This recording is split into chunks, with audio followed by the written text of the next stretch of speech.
The breath of history moves slowest where the ceilings have caved in. Stone remembers more than paper. And if you walk certain ruins not at dawn, but in the slow unmaking of evening, when lanterns are not yet needed, but shadows already carry names, you may hear it. The sound of something once warm, now soaked deep into limestone. A pulse you cannot place. Not a heartbeat. Not an echo. Just presence. In Moravia, the woods char the air after rain. The rivers trickle past villages that no longer claim gods. If you follow them, curving behind the old roads where moss grows into the symbol of forgotten families, you'll come to a ruin where the upper walls are gone, and yet one bathtub still sits inside a circle of broken archways. No one moves it. No one writes it down. But they know. They know of the queen who ruled without ascension, who never took a husband, whose servants walked upright even after death, and whom even the echoes stopped repeating. Queen Válenza, they said, but only in a whisper. As if her name might rehydrate from air, float toward her mouth, and ask to be served again. If you've never heard of her, do not worry. The records dry themselves out after all. But if you wish to step into something not quite remembered and not quite imagined, let us walk together tonight. And if what we uncover deserves to be remembered, leave a word in the hollow quiet beneath. That's how history survives. Now rest easy and follow the steam rising from the broken floor, where heat once curled up from beneath the marble, and someone, always someone, poured without blinking. The bath was drawn before dusk. It steamed long after midnight. The man who dragged the water up the slope of the hill was not strong, but strength was never required in such things, only rhythm. The castle had no wells within its original walls, nor hearth pipes wide enough to share warmth upward from the kitchens. Instead, the tubs were filled by hand, carried from the ceremonial creek born of a half-frozen aquifer that ran between slate-black roots at the edge of a silent orchard.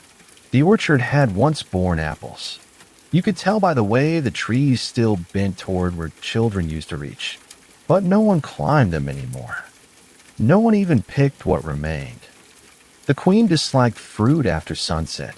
It was said, in indistinct half-truths murmured across kitchen prep counters polished to white mirror by generations of linen, that the bathwater must never fall below a state of gentle steam. If it did, the queen might catch her reflection in it, and that was forbidden. Why forbidden, no one quite confirmed. Some said she had been made disfigured in some Middle River rebellion.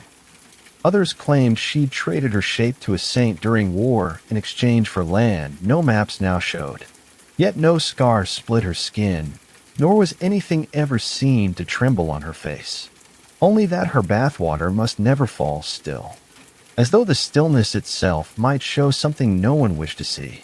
The bath chamber was lower than the courts, hidden and rotund, a shallow vault lined in pale, bluish stone imported from the broken coast of Apatija, honed centuries earlier for mausoleums and Silent Sisters' altars.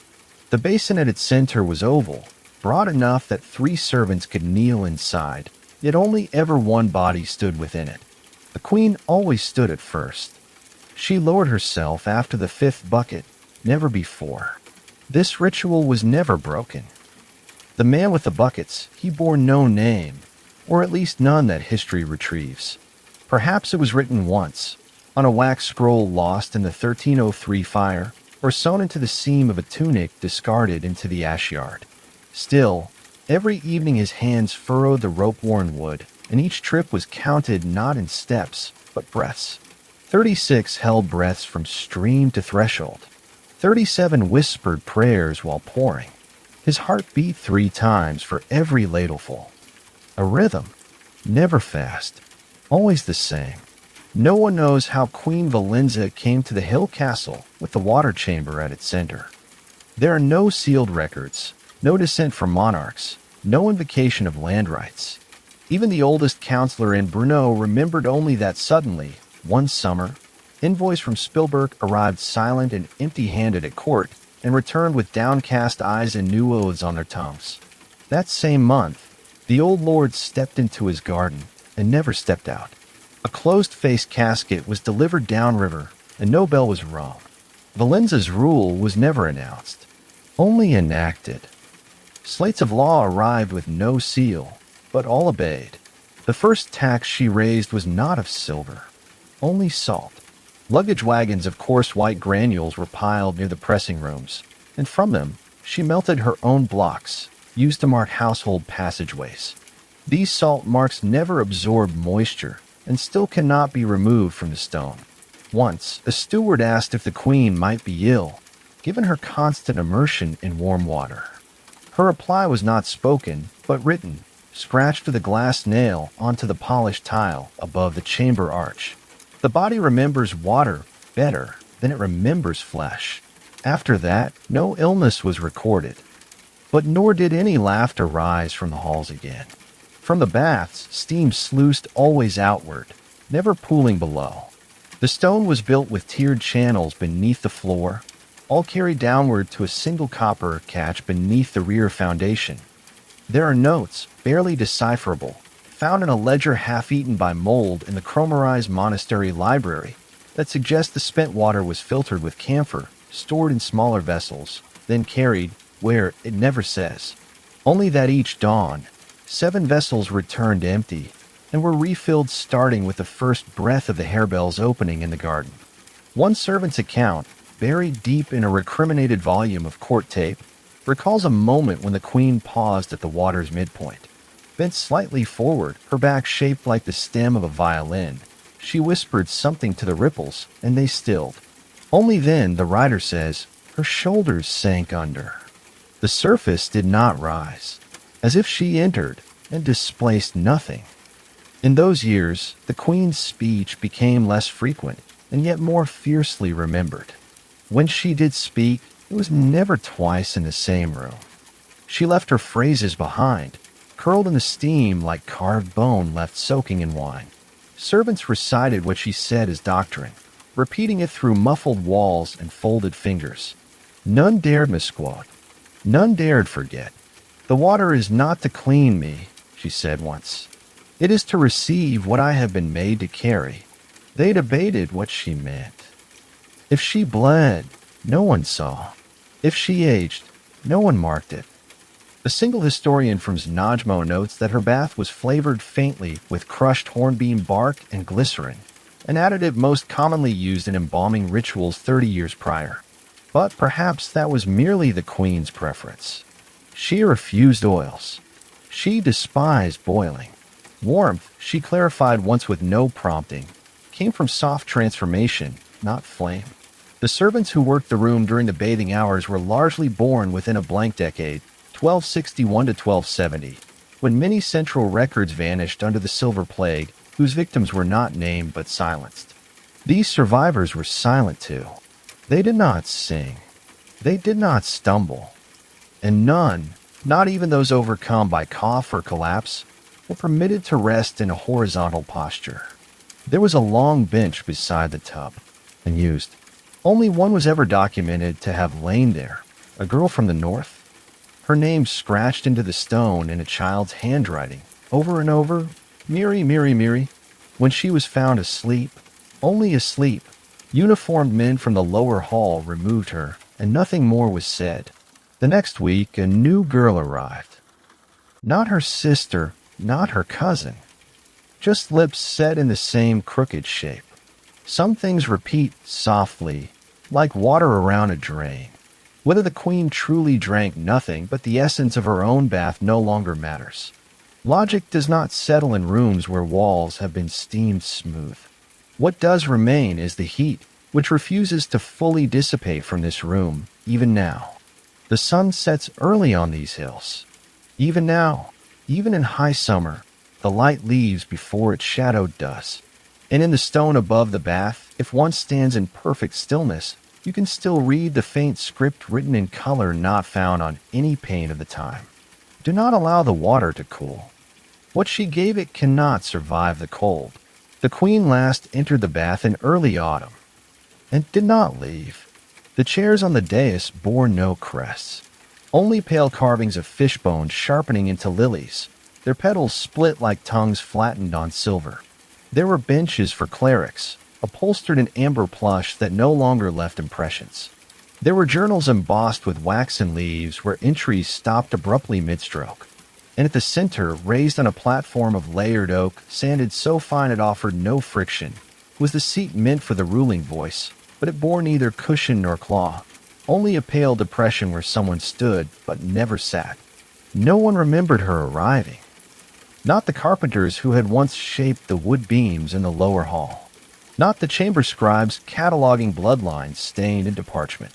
Not the nursemaids, the dog handlers, the tax takers sent annually from Prague. The tower simply filled with new servants dressed in flax and slate, and none asked where they came from. They moved in silence, past their posts with a kind of quiet that settled between things, not upon them. No declarations followed her steps. No ribbon banners. No trumpet-toned entry. Just the scent of water and whatever had been submerged in it. There was no coronation feast. No sealed scrolls bearing the signatures of 9 noble houses. No procession of wheat woven into the form of the mountain saint. No birthing claim. If she had relatives among the baronial lines of Bohemia, their names faded with surprising ease.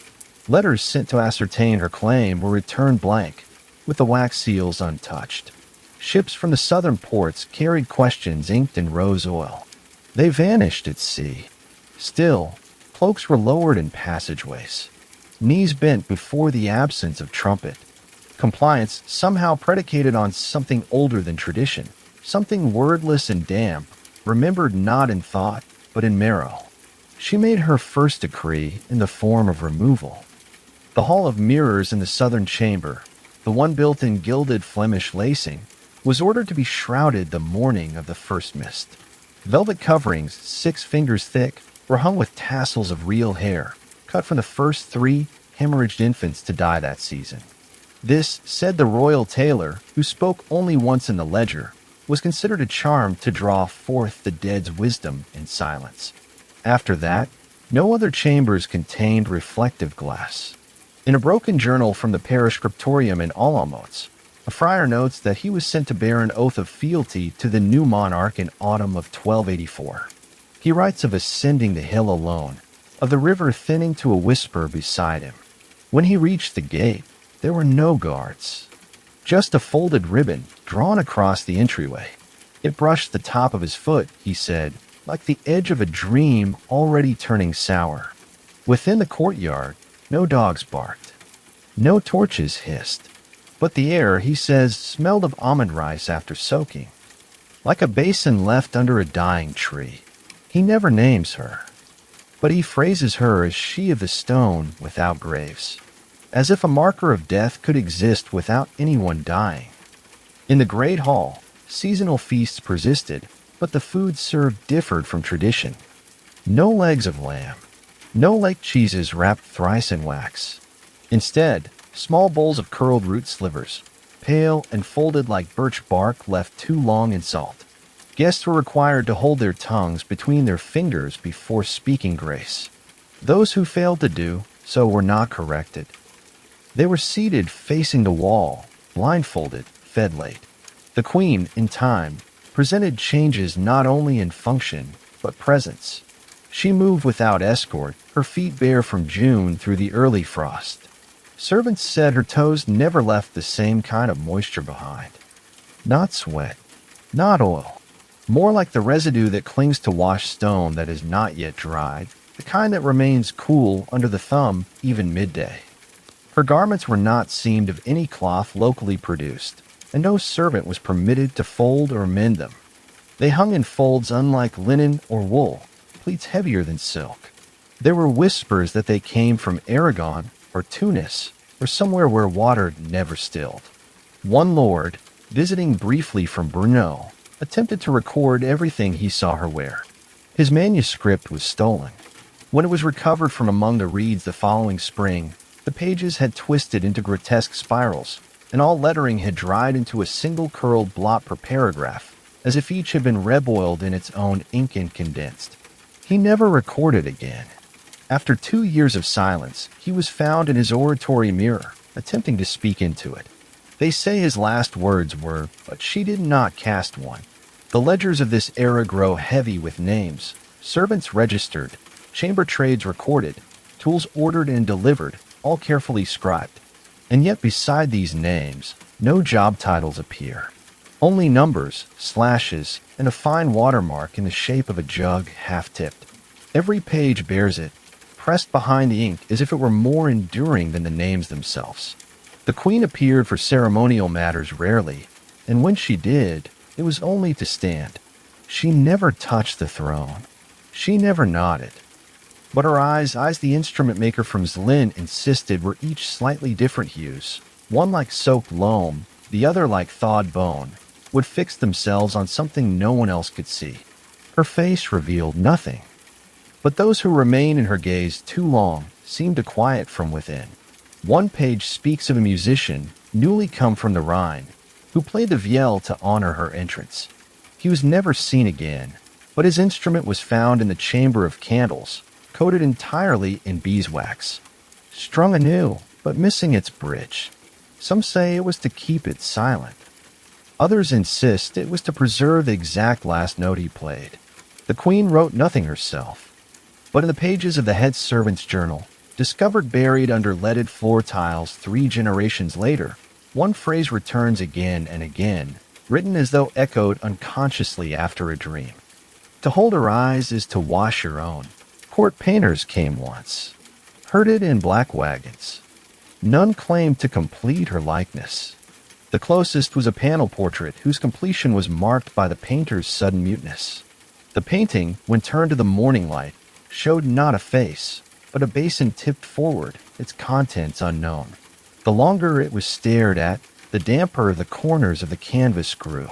It was stored in a sealed chest with a scorched lock, and the key thrown into a dry, well said to be older than the gate itself. Visitors came, diplomats, dukes, priors balancing between rites. No one was turned away. All were recorded. Few were answered. No foreign language survived long in the hall, only a reversion to simple motions, head bows, averts, hand gestures soft as smoke. The queen spoke when she wished, and when she did, they say it was never to the guest directly, but to water, into the basin, into vessels they dared not approach. The throne itself stopped showing signs of use after the 8th year. Dust patterned its seat, untouched, and the worn-down groove in front of it never grew deeper. Some speculate another throne existed, beneath the chamber, beneath the baths. That her rule was not over the court, but something buried with it.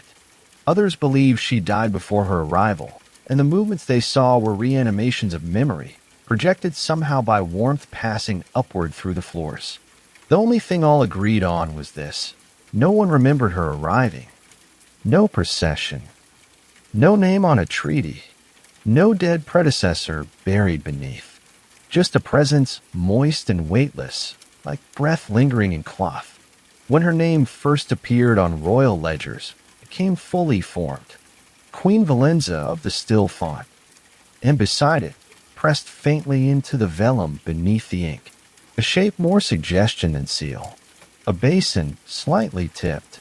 A ripple perfectly still. Some say it was the mark she used to summon compliance. Others believe it was where she vanished into. The narrow passage behind the alabaster bath was never drawn on architectural maps. Floor plans omit it, though all the tilers remembered shaping its sloped roof. A corridor no wider than the wingspan of a boy. It rang slightly when trodden barefoot, and even louder when no one was walking through it. The walls wept in that passage, condensation slick and constant, so that the wooden panels beside the sconces were found softened, almost sponge-like, and yet still held their frame. The moisture fed the latticed mold in shapes most mistook for writing. Curves and glyphs, like letters that never made it into the tongue, but that old mouths may have once tried to speak. There the servants waited. There they slept. Not in cots, not in straw, but upright, backs to beam, chin tucked, eyes open or closed. They never lowered into supine rest. Some tied twine behind their knees to keep their legs from buckling, though after a time they didn't need it. Bit by bit, sleep no longer arrived in the shape of the body, only in distance of thought. They became still not from obedience, but from immersion into a rhythm foreign to those above ground. As if beneath the bath chamber, sleep changed temperature and refused to bind itself to ritual.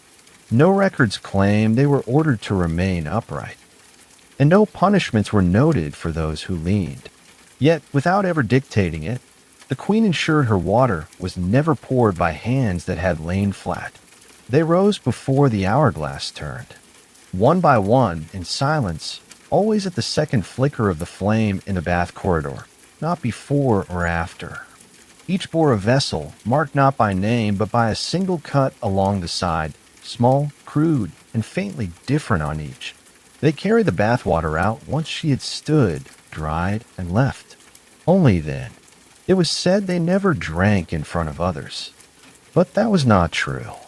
Behind the slurry door of bleached yew, inside the bathing vestibule where lanterns swung unnaturally slow, they knelt.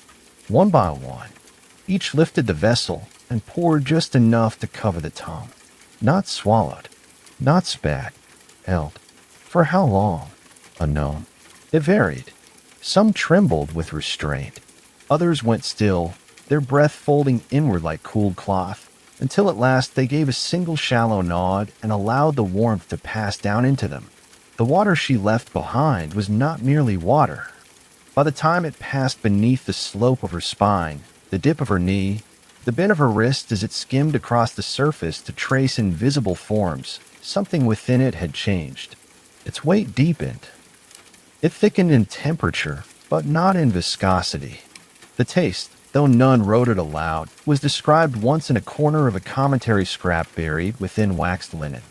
The taste, it read, is what revelation must feel like through fog.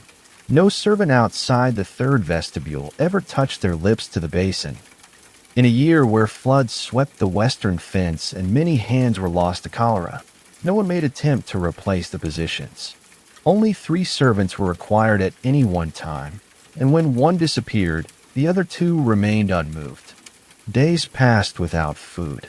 Still, they lingered, straight-backed, seated on nothing, their tongues held in self-pronounced thirst until another figure came up from the orchard path, hair wiped with ash from the fruitless grove. Where she found them, none knew. But each newcomer came already knowing not to sit. Once inside, they were taught 3 things and no more. A man called Anton is said to have communicated them, though he is never seen in person, only mentioned in careful hand. The 3 lessons were passed without sound, mouth to ear, gesture to gesture. They were as follows. First, the queen's warmth does not end with the water. What leaves her skin begins you. Second, if you feel pain, rise. If you feel nothing, wait. Third, the last drink is never yours. There are no punishments recorded, only removals. Those who coughed during swallowing were never seen again. A girl who once allowed the water to touch her teeth directly was gently taken by 3 figures in waxed hoods and led not out of the chamber, but through a slit in the side wall where no door had been. Her footfalls were soundless even on wet stone. She was never named aloud. A habit began among the older bathing attendants of drawing small patterns on their arms before entering the service door. Little sigils of memory, a parent's eye, a ring left behind, the shape of a city skyline glimpsed once during trade. They were made in coal that did not run when wet. And without fail, after a year's service, these marks began to fade, as if absorbed not by water nor washed away, but wiped from beneath the skin. By the 3rd year of her rule, those chosen to pour the water or drink from her residual warmth no longer responded when called by their childhood names. No violence accompanied this. They simply tilted their heads in the direction of the summons and stood still until it ended. Did they forget? Or was memory simply less useful than ritual? The queen herself made no direct contact with any of them. Not in the sense of hand-to-hand, word-to-face. But there is one disputed record that insists otherwise, an anonymous line etched into a margin beside a molded ledger spine. I wept when she touched the base of my skull. I do not know if it was grief or sterilization, but the tears were pale. No signature, no wax, but the ink is thicker at the ends of each letter, as if written with a hand and used to pressing down. Visitors continued to stare at the queen, but never at the ones who stood behind the silk partitions. They were too still to be looked at directly. It was assumed they were decorative, sometimes mistaken for sentinels, sometimes for furniture over which fabric had been hung. There is evidence that some began to change in posture after their first winter in the vestibule. Spines uncurved, joints bent less. Skillful movement was not required of them beyond the pouring, the gentle tilting of the copper vessel. Yet, muscles that should have slackened began, instead, to become immobile in elegant configuration. Elbows that folded like origami. Jaws that only opened wide enough for steam to enter. A prince to the east rose to power and sent a diplomatic request for exchange, proposing healers trained in medicinal mushrooms and cedar compress be shared in service to the queen's rites. The proposal was returned sealed in its own envelope. Inside, no note, only a sliver of cloth moist through. When boiled, it emitted scent none could name.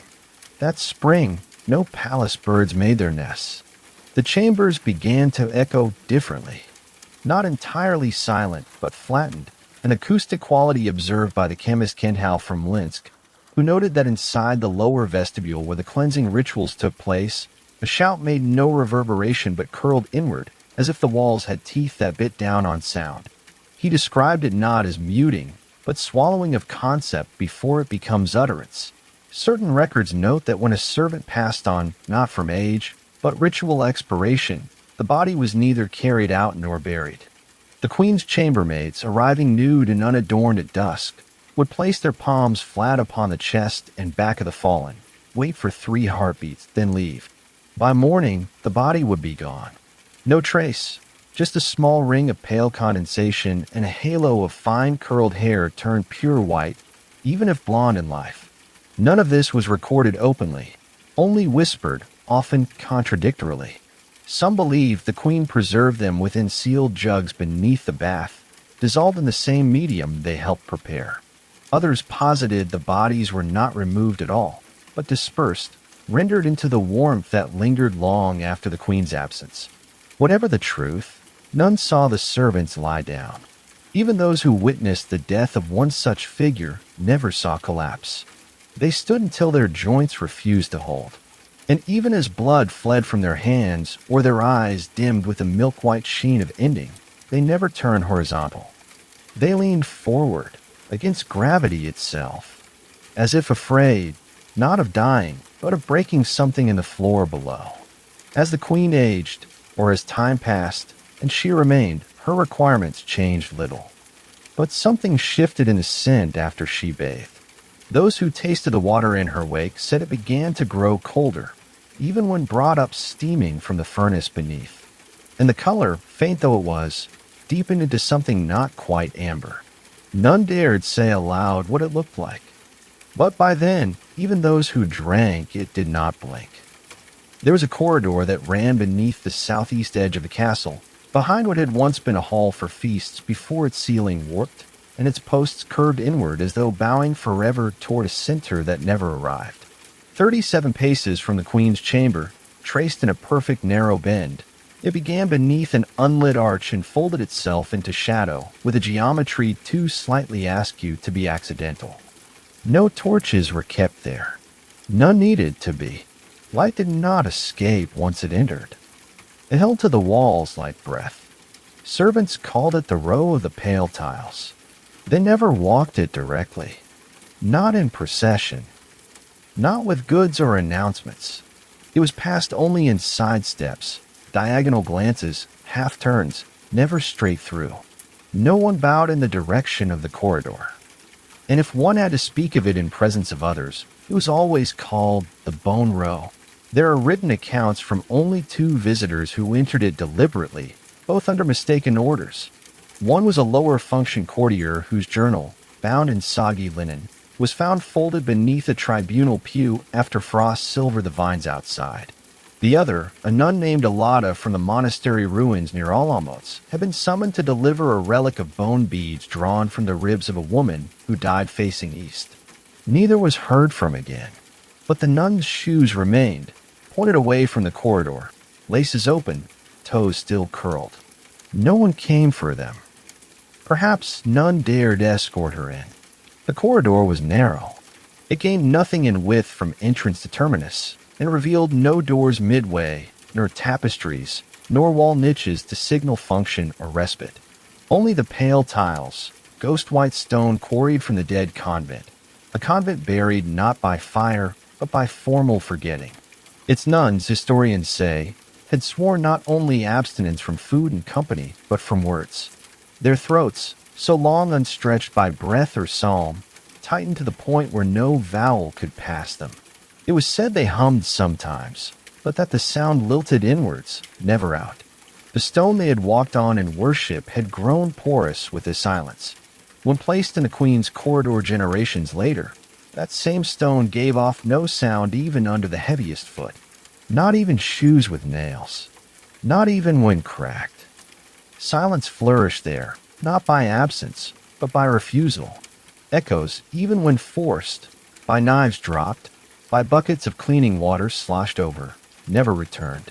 Sounds made within it died midair, not absorbed entirely, but maimed, as if dragged downward into the tile like breath into deep water.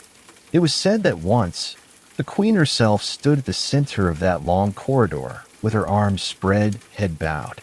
3 servants watched from the edge, forbidden to enter, tethered by thin cords wrapped loosely around the wrist and clipped to the beam beside them. They were told to listen. The Queen took one breath and exhaled a word none understood. The word carried, but just once. It did not bounce, did not bloom out and repeat, did not elongate, as it should have in that space. It hit the tile, and stilled. The servants wept. One choked. The first sound they had made in days. The Queen turned and said nothing more. The corridor became, after that, a barometer. Servants would say that when her mood changed, the pulse of the castle shifted, and the corridor absorbed sound more hungrily. On her quietest days, those who stood nearest its mouth would feel pressure, a kind of rounding in the ribs, as if air had thickened into something mournful enough to enter the blood. One stable boy was dared to whistle through the bone row at dawn after a night when the Queen had not bathed. He never returned, but the corridor smelled faintly of milk for nearly a month after. Not spoiled, not fresh, simply there. In that time, the mirror polish of the tiles began to dull. Descriptions of the corridor before its fading describe a sheen akin to moonlit snow, too bright, even dangerous to look at if illuminated directly. A Domov clerk once attempted to measure its reflection index and found he could not see his own eyes in it, only the shadow behind his own outline. He scribbled a note on his thigh with coal as he sat. Just 2 words, "Not me." The Queen never ordered the passage sealed. She walked it twice each month after midnight. The servants knew this by the pattern her feet left behind. Warmth did not leave moisture, for the tile rejected absorption, but the air above the corridor only, grew warmer after she passed through. In precise 13-foot intervals, the scent of crushed thyme and musk of amber was clearest, and fade it did not. It lingered until scrubbed with bristle brushes soaked in salt vinegar. Even then, it returned. There are rumors that the corridor was original to no plan, that its dimensions mirrored something buried even beneath the ancient stones upon which Válenza's dwelling had been built. One old mapmaker, working by ink scratch against vellum curled from a cathedral blaze, noted the corridor matched precisely the length of a burial route used in early Moravian royal funerals. But he died before confirming which families crypt it connected to. The term pale tiles began first as caution, later admiration. Visitors, once sufficiently silenced by custom and contact, began to request passage through it. They were refused. A king's niece, brought as part of a political matchmaking proposal, asked to be left alone at the corridor's edge. The guards complied. When she was not in her room come dawn, a search began, but she was found not inside the corridor, only at its mouth. On her lap lay 7 plucked snow feathers from a bird no one knew to be in season, and her fingers were licked dry, as though chewed gently clean. She said, "I heard it." They asked her what. "I heard the part before memory." Later that month, her kingdom withdrew the marriage offer and paid tribute without condition. In dark seasons, the corridor darkened further, not from visible blackness but from the absence of shape. Looking into it became arduous, like reading submerged letters while half dreaming. Some compared it to the feeling of trying to recall their name in a child's mouth, or pressing against ice and hearing song hum beneath but never break through. What it held, if it held anything, was never found. What it took was subtle. Not bodies, not blood, but motive. One steward, overworked and collapsing from chamber to chart room to courtyard, entered the corridor on foolish resolve, intending only to pace its length, nothing more. He returned within the hour, untouched. But he never reordered a schedule again. His daily charts became spirals. His evening rolls, lists of meaningless vowels. The queen, witnessing this, named him to her closest circle. What they advised her on, no one could say. A flowing rumor, passed by finger trace in the bathstone corridors and never spoken aloud, noted that if one made it fully through the corridor, touched the last tile, and lived, whatever was burdening them would dissolve. Not forgotten, not forgiven, just unwound. But the risk was spoken clearer. If you failed to reach the final moment of walk before thought broke, you would remain lodged somewhere in the airless acoustics of that space, not dead, not hidden, merely unheard, forever still. Nobody walked at all, except her. Some say she walked it backward the last time. That at the very end, she spoke her name into the silence, not to remember it, but to teach it where to go once she was gone. Once, before it was forbidden, there was a mirror. It was not large, and perhaps not even full, for the story goes that half of it had been broken in shipment down the Thyre River, the shards wrapped in stale cloth with copper powder to ward against decay. The queen allowed it just once, permitted under the condition it stand veiled and face away from the bath. For a short time it remained, bracketed against the old stone with straps no one else could unbuckle, cords draped with bells that did not ring. No one ever saw her touch it. Only glance passed. It was winter when the steam began leaving halos against the glass frame, marks not from heat, but from pressure, as if breath had met that surface not from the inside of the chamber, but from the empty air between. Within 2 moons, the mirror was turned fully against the wall. Its bracket warped slightly from dampness, and behind it, beneath the plaster, servants discovered what looked like an inscription, not carved with tool, but left behind from something long trapped against the wall, like salt soaked into brick. A circle divided thrice, each third marked with a single curved line like a wave unfinished. No one translated it. No one tried. The ban was never announced. But after that, not even polished metal was permitted near the queen's bathing chamber.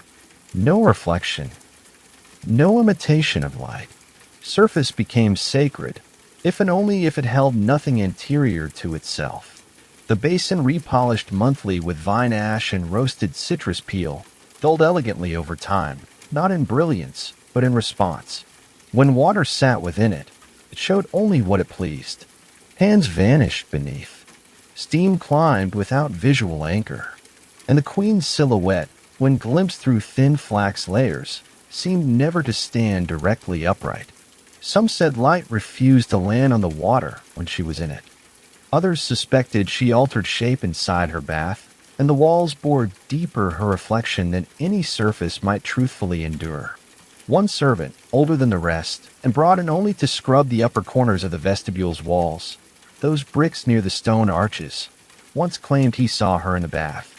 And not only her. He said she was flanked by 2 faint figures, salt pale and hairless, kneeling just inside the arc where her arms reached over the basin lip. Their hands vanished into the water beside hers, and yet on the surface, no ripple marked their contact. He told no one until the next season, after his fingernails all fell out and his gums began to bleed small seeds. When asked again, he shook his head and said, "I saw nothing." The waters saw me. The queen never acknowledged him. But that year, a new tower was built, not beside the existing wall, but within it. A false vertical chamber, bricked smooth inside with no windows, and a single slit at the bottom just narrow enough to pass something small through. Within this chamber, something was kept. It was never listed on inventories, but the fires lit beside it every fortnight to keep its edges from frosting suggested it was metal and retaining something it should not. The chamber became known only as the frame. Few entered its interior, but it was widely held that behind the newly paneled glass there, warped over time with heat and stories, lay something fragile not in body, but in meaning. Visitors were banned from approaching, not because it endangered them, but because none who saw it could agree on what they had seen. A line from a Kaijov priest guest notes reads, "It resembled the absence of her, but with more teeth." Another claimed it looked like a reflection clawing inward, not from the surface of the glass, but from behind it. Hens not panicked, only ritualistic. The queen never let visitors stay long after seeing the frame. In the bathing room, no other frames were permitted after that. Even windows had been transfigured, latticed newly with waxed linen and herbal salve so thick they blurred motion and color into softened curvature. One such window had been sealed improperly and warped over the course of several thaws. Behind the ripple of that warped panel, servants discovered something misplaced. A bronze ring or badge. It was thin, oval, and worn, with a shallow impression at its face that might have once held a gemstone or a droplet of hardened something. Time had burned its significance out, but it bore inscription in a dialect no longer aligned to Latin or court Czech. The mark was deciphered just once, and only in part. To behold is to become. The interpreter who translated it, a minor scholar from Nove Mesto, refused to speak within 3 days of reading it. Reports say he removed all reflective instruments from his rooms. Plates dulled, bowls turned. Even dew on glass became a tremble in him. When asked why, he spoke only once. If she caught sight of herself, and it made her real again, then all this becomes history. And none of us survive history. The queen's aversion to reflection was not always obedience to fear, at least not personal. It appeared to be ideological, not a concealment, but a preservation. There are notes passed between house priors and bath whisperers that suggest mirrors, in her theology, were not tools of vanity, but portals of inheritance. To reflect oneself was to permit that self to detach slightly, to begin anew as a duplicate carried forward in time.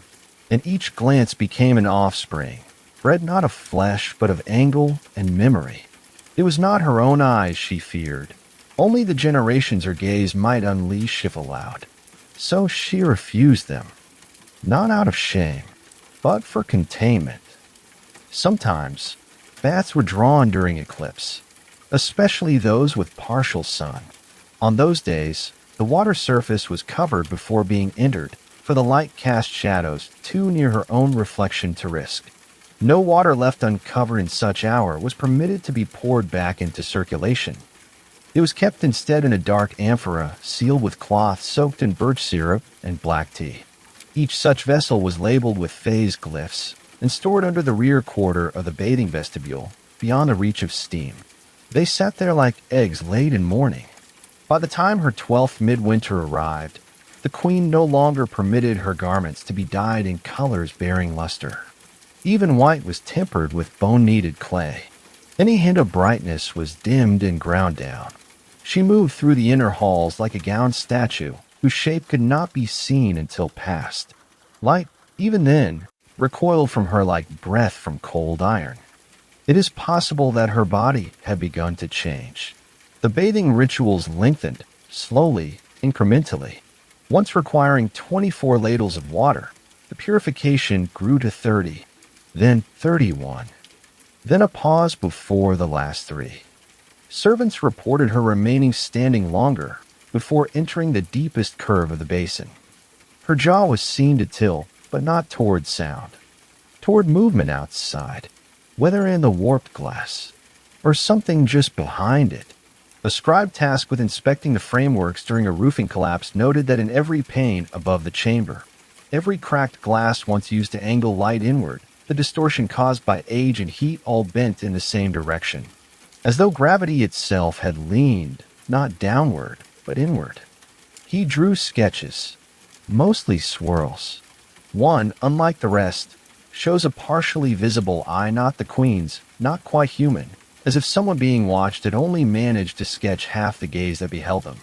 None saw the queen cry, but there was one night during thunder when the guards outside the bathing door claimed to hear wetness without splash. Not sobbing, something more internal, like water shifting inside a vessel before it spills. And in the window panes nearest the cohort's sleeping hall, the lantern light warped all at once, each beam flinching as though at a wound being remembered. No order followed. But the next morning, all frames were removed. Not just in the queen's wing, in the entire castle. Even the hand mirrors used by physicians were crushed with stones until only powder remained. That powder was swept up with laurel leaves and burned dry. And the only thing left untouched from then on was the warped window behind the seventh panel in the bath vestibule, a wound of heat and time sealed with herbal wax. Behind it still lies the bronze signet, green now with age, faceless, unclaimed, and not once observed in full. Some say it waits to be polished, to be seen, and therefore remembered. Others believe it remembers too well already, and to view it would flood the bath again, this time from within. The first immersion was simple. Ritual, structured, orderly as script. The servant's hands, two at the shoulders, one at the ribs, once warmed by the firestones, guided the queen down into the basin in silence. Her knees never touched the bottom. The second breath settled, and the air shifted slightly in scent. That moment was always the first washing, but it was the second that held time differently. She bathed again after the draining, after silence had returned to the marble, after the scent of steeped bark had lifted from the rim of the alabaster. This was the moment left off the records. No instruction etched in the soft scrolls, no weighted bell to signal its beginning. Only the soft hush from the basins below, where the warmed water had not been discarded but carefully gathered, then returned, faintly altered, just enough. She entered then not to clean, but to dissolve. If anyone saw the scar, they never said it aloud. Only a child once bore witness, and she was half fluent at the time, small and breathless, cradling a bucket rim while waiting for steam to lift. Her role was simple: to signal when the roses uncorked from their wrapping of cloth and skin. But she looked early, her eye catching not the queen's face, but her collarbone in motion. And there it was, a single line barely disturbed from the skin, a cleft beneath the left collar. Yet wrong, she said later. Not jagged, not surgical. Instead, shaped as if memory had taken the form of a wound and pressed against the flesh from inside. And it changed. She swore it did. First it sloped like a nib furrow from a snapped pin. Then on second glance, which she dared only in a blink, it curled. Not deep, but not flat either. And the curl formed a hooked corner, as if something had once been locked into the skin there, turned slightly, and then removed before closing. She was punished only lightly, not for seeing, but for failing to confirm what she had seen. For in matters of Queen Válenza's second wash, ambiguity was safer than accuracy. There are notes, barely clinging to the parchment edge of an officer's log, that suggest the scar was not always present.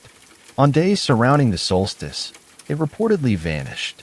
On the night before the flood ritual, a rite known only in unspoken travel between basin and jar, it gleamed faintly, sharper than blade-etched outlines. A shimmer thin as onion skin, opened into what one old attendant described as more like incision than injury, but healed out of sequence. When she lowered into the basin, not with formality this time, but more slowly, folding herself as one might fold paper to conceal a vow, a stillness followed so complete that even flame did not sputter. Second immersions were done without witness whenever possible. But sound carried. Always, it found a way to echo, even when all reflection had been removed. No splash, barely a displacement, just the submergence. And there, beneath the water, she would remain. For minutes the first year, 7 minutes later, then longer until they stopped counting. Once, during stormlight, lightning traced itself in the marble ridge above her chamber, and the watching archivist caught sight of the water's surface folding inward, not outward, as would happen when someone rose. Inward, as if the basin were consuming her for a moment, as if the queen pressed downward, not through space, but into memory, into some layer of time that belonged to another life. It was believed that the second drowning refreshed something only she knew was decaying. Identity not as consistency, but as method, something that had to be reminded, reassembled, echoed back by the fluid. To remember who she was, she entered water as if water alone had kept her soul soaked within its depths, and that without it, she might forget. There is a scribe's marginal note, rejected from full record, who believes these second immersions aligned with what were called the split nights. Nights where stars reversed Venus's angle, and the moon's hue tilted yellow but gave no reflection in water. During the split nights, the queen's voice, so rarely heard even in chamber, would suddenly emerge in repetition. She would speak phrases twice, sometimes thrice, not forcefully, not loud, merely again, as though they passed through her ungrasped the first time. "I have never worn this face," she once said before entering. And then, as the robe unfolded from her shoulders, "I have never worn this face." They wrote this down. They debated it. They folded the scrap of vellum and slid it between the cracks near the basin's ledge, not for safekeeping, but as offering. The papers, slid one by one into hidden seams, became legend. By the time 12 years had passed, the gap between bath stone and marble lip carved a hidden archive visible only to those who washed the hands of she who rose. But she did not always rise. Or she rose differently. Servants first whispered of it after a frost thaw ceased suddenly mid-season. That year, the outer fountains shivered but did not melt. Water bent unnaturally forward in them. When asked why, the ground steward would only say, "It followed her." That night, her second bath went long. So long that the walls became hot to touch, not from the furnace below, but from whatever seeped upward in spirals of warmth. She had entered, they said, whole. But what emerged, bowed at first, seemed to have left her balance behind. She passed from the water without cloth, without attendant, without glance. Steam followed her from the stone into the hall as if tethered. And behind her, the basin did not still. For hours after she left, the water inside that vessel trembled, as though still hosting breath left behind. It made no noise, but one servant placed her ear to the belly of the basin and heard, not a voice, not speech, a repetition, not word, rhythm, as though a second queen, or some older version of her, was still descending within, as if the immersion had not ended but found continuation in the stone itself. Later, that servant slept and dreamed of a corridor, narrower than she could stand in. Water surrounded her, but her mouth remained dry, and even in sleep, she felt she was not alone. The queen was never questioned as to the second immersion. It was treated like a gift no one dared name. But those who cleaned the vessel afterward noticed something peculiar. The brittle ridge of the basin had never cracked, yet after these baths, a faint line would always appear along the upper edge, as if the stone itself had been briefly parted. This line would vanish with morning, but the breath trapped in the room kept changing, and those who breathed it said their tongues remained coated with something not tasteable, not even nameable, but present. One physician surmised that perhaps the queen was not merely bathing, but being born elsewhere. That submerged, she entered something like memory, but not her own. A collective pool of selves, all folded versions of whatever truth she was to the world. And the scar, that small curvature below her collarbone, was where the pages had been parted. where the first narrative had ended, and the next began. But none could confirm this, not because they lacked access, but because by then every mirror had been removed, and no one had dared look at the Queen's naked form, not directly, for a decade. All they had were fragments of sound and vapor bending light, and in the basin a soft circling motion, even when nothing moved. They say the Queen never coughed, never cleared her throat, that her lungs were preserved somewhere deeper than the air, that only in the second immersion, when surface tension gave way to grip, did her breath become real, and when her head dipped below, her ribs stilled, not as one who must hold air, but as one who had nothing left to breathe or to forget. They were taught not to taste it at first. Not truly. The ladle was merely for portioning, the rim never to touch the tongue too soon. Not before the breath had been taken. Not before the sound of the chamber had cooled to stillness. The warmth, they said, had to be heard before it could be swallowed. There was protocol, a type of choreography passed by gesture. And even before the cup touched their lips, they pressed close their eyes, not as gesture of reverence, but in self-defense. It was said her warmth saw the eye before the eye saw it, and it entered. Not violently, but with a certainty that drew breath downward, not into lungs, but into places breath was not meant to go. It is written in passing, on a deteriorated parchment that survives now only in photograph, that the first taste never hits the tongue, not immediately. The taste waited, coiled behind the eyes, curled near where memory and instruction met. It entered through sin, through temperature, through consent, never asked but utterly required. The water placed in their mouths was indistinct in color. It bore slight hints of rosewood smoke and citrus resin, but bore no cloud, no visible trace of having passed over skin. In appearance, it was pure. But it was not empty. One boy, his job only to shuffle cups after they had been returned, once touched the edge of his lip to a vessel in jest. Brush, nothing more. The wetness melted along his mouth like warm wax. He laughed, then fell quiet, then shivered, and then screamed. The scream was not sharp nor sudden, but rising, like breath caught in a widening throat. By the time another servant reached him, his knees had bent outward to unnatural angles, and water, clear, untainted, ran from his cheeks, from his nose, from beneath his fingernails. But he wept not with grief. He wept in awe. That was the word they used. Uses, as if something had filled him from within, too vast for form, too complete for survival. And when they brought cloth to absorb what poured from him, the cloth blackened to ash. There were no burns, no wounds, just this singular wetness, heavy with something the skin was not made to bear.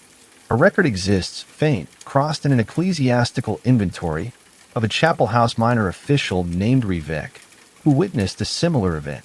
His hand had been given clearance to observe small matters of miracle and disturbance. He too tasted, not from rebellion, from duty, to catalog.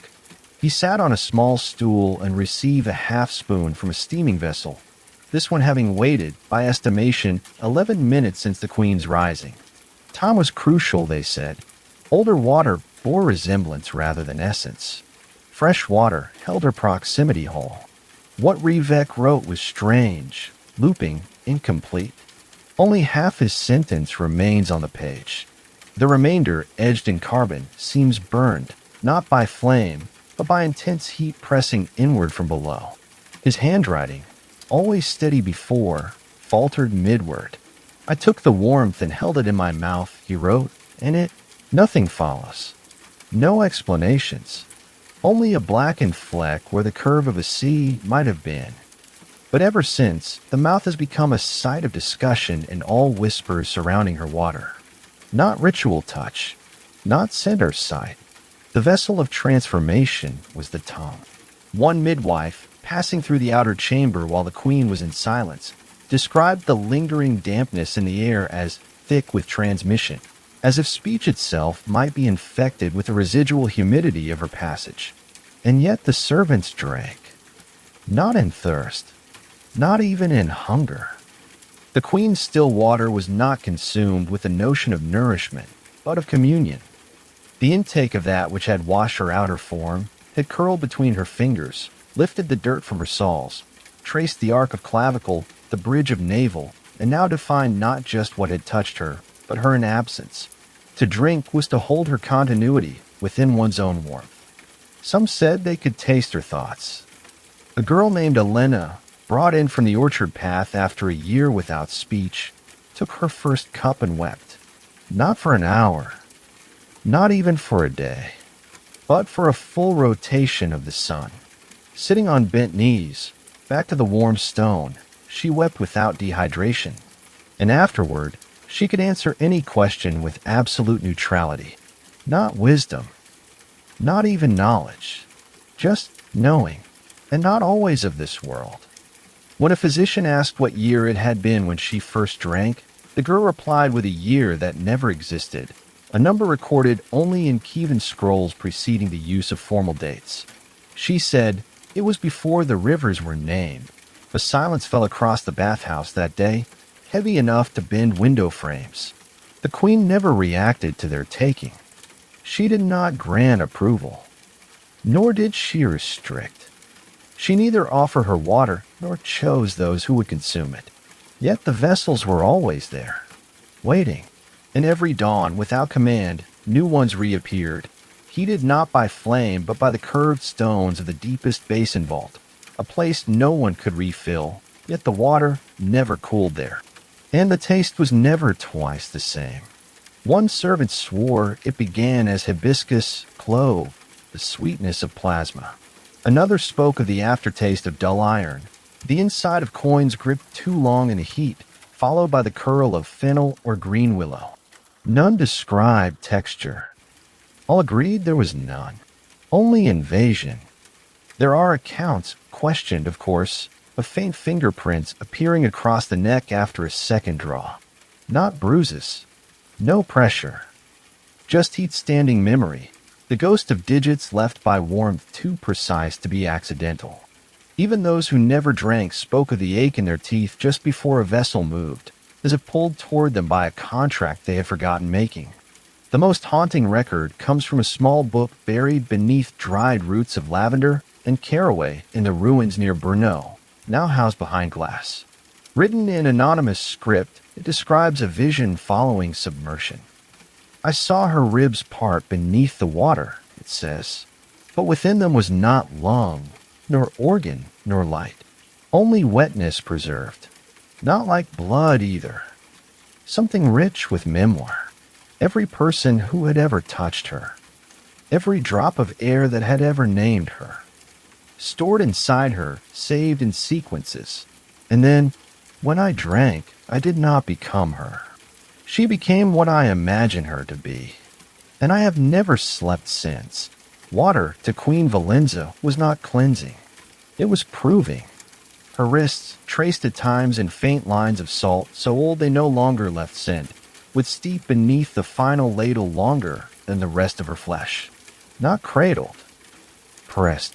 Where the skin wrinkled, priests would say, so too did fate itself. For if the water truly bore back traces of her, fragments not just of bodily presence, but of essence, then every person who drank her warmth carried within them a version. And all those versions diffused, spoke not aloud, but in craving. In the night following the new moon, it was said you could hear those who had drunk her murmur into sleep, asking for a taste again. They did not say her name, only more, a thirst not felt in the mouth, but in the hollow of breath just beneath it, where language fails, and longing blooms. There were corridors not marked on any guest plans, narrower than noble quarters, lined not with insignia but with folds of pale drapery and carpets that sank too deeply beneath bare heels. Visitors passed them without noticing, or noticed and turned, whether from courtesy or skin prick unease. No one asked. On those rugs, they said, you could not hear your own walk, and the oil pressed into the fibers carried a scent too fragmented to name. sour almond, rind, wax-steeped silk, all washed through something metallic like bitten coin. These chambers, known only as Tichastina, the quiet wall, were where the queen kept what most courts would call her courtesans. Though in truth, to call them that was to reduce something more ritual than flesh. They were never introduced, never seated together, never mentioned in any seasonal census or expense, but they arrived one by one, brought at dusk, never in pairs, and only when the queen had not bathed that day. While the chambermaids set out cloth and vessel in the alabaster halls, the footsteps of each new arrival pressed lightly through the dust-lined runner carpets, their presence announced only by the absence of further movement once inside. Those doorways were narrow, arched like chapel niches, and each frame carved with dried birch pressed into soft resin and sealed with scented tallow. What happened behind those doors was never written, but traces emerged in linen. Sheets stitched by servants who claimed strange stiffness by morning. Frayed cuffs found threaded with root hair, human texture, but colorless. Once a candlemaker from Znajmo was brought to repair a votive sconce inside the corridor and described the air there as sweet in rancidness, like something removed prematurely. A passage barely complete. The scent of dust is never neutral.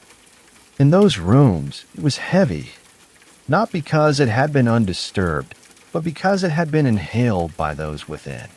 One elder woman who once passed through as a seamstress recalled a night when 3 pairs of shoes were laid carefully outside one door, none matching, each toe pointed inward. The day had been moonless. No celestial anchor. No tide, and yet the queen had remained standing in the bath long beyond her ritual, even after the warmth had ceased its surface whispers. The door with the shoes was never opened again. Some say those who entered never left, but sank. Not into water, but into devotion so absolute it consumed their 3 dimensions.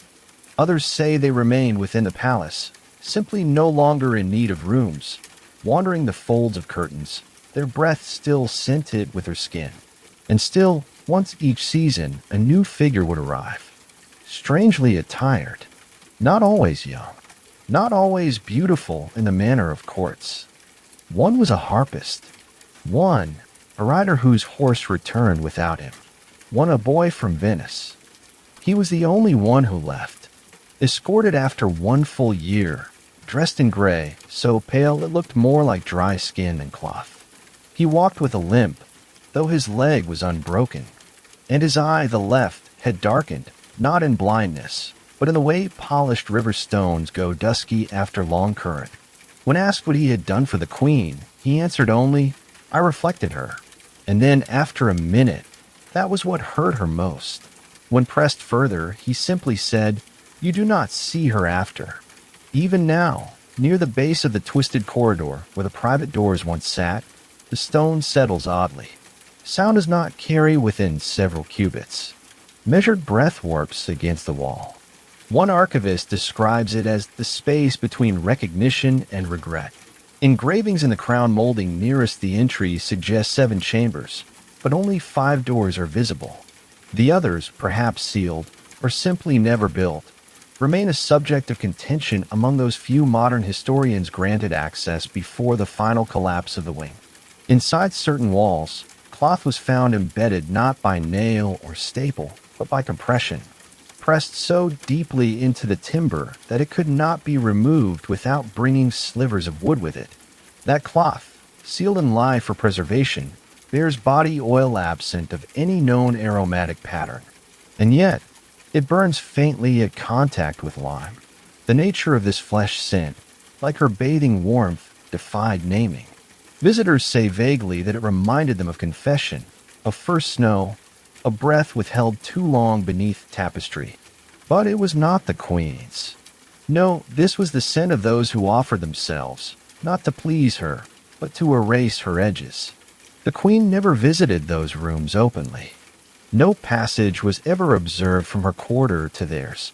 And yet, every time a new offering arrived, the steam in the outer chamber thickened, as though her body had remembered to prepare. as if stillness had to bloom for intimacy to begin. There is one document, disputed in ownership, that references her preparing not as a woman, but as a medium, that she waited not for touch, but for transference. That what happened in the dust-lined corridor was not love, not yearning, but dilution. Each visitor took something from her, not in violation, but in dissolving likeness. One described her after the event, voice like logic softened to suggestion, skin cooler by degrees, as if releasing heat too long held in isolation. It was not passion. It was not hunger. It was mirrored unmaking, by which both were thinned. The last woman known to enter left no name, only left her gloves, folded, faintly damp, placed with fingers overlapping precisely as if clasped in prayer, at the step of the Queen's embalming basin 1 year before the flood. The gloves smelled of crushed myrrh and porcelain dust. Even in age, they weigh more than expected, and when lowered into any vessel of water, they do not float. They descend, not quickly, but fully, and anyone who watches them sink finds their breath held a second longer than need requires. It stood, always, near the heatless flame, not at the basin's edge too obvious for that, but slightly behind the folding screen carved from driftwood pale as ashbone, nestled among the hour markers and ground time bowls, in the part of the room visitors took for storage. A lavender jug, or so it is often described, though no true lavender shade remains from the few that claim to have touched it. Pale violet in parts, still, but fading, with cracks that shimmer when steam moves between shaking hands. No one placed it there, at least not within living order. It predated the bath chamber work, outlived every archival scribe assigned to find its documentation. The jug was always mentioned, but never in procurement inventories, nor sea trade ledgers. It was drawn thrice, not penned, but etched deep into the panels of the servant's ledger cabinet, scratched so intentionally that the oak beneath blistered in rings. 3 jugs, each the same shape, only one drawn with a base. That version, it is said, never matched what stood in the vestibule, because the jug used by Queen Válenza had no bottom, not visibly, not in sound nor heft.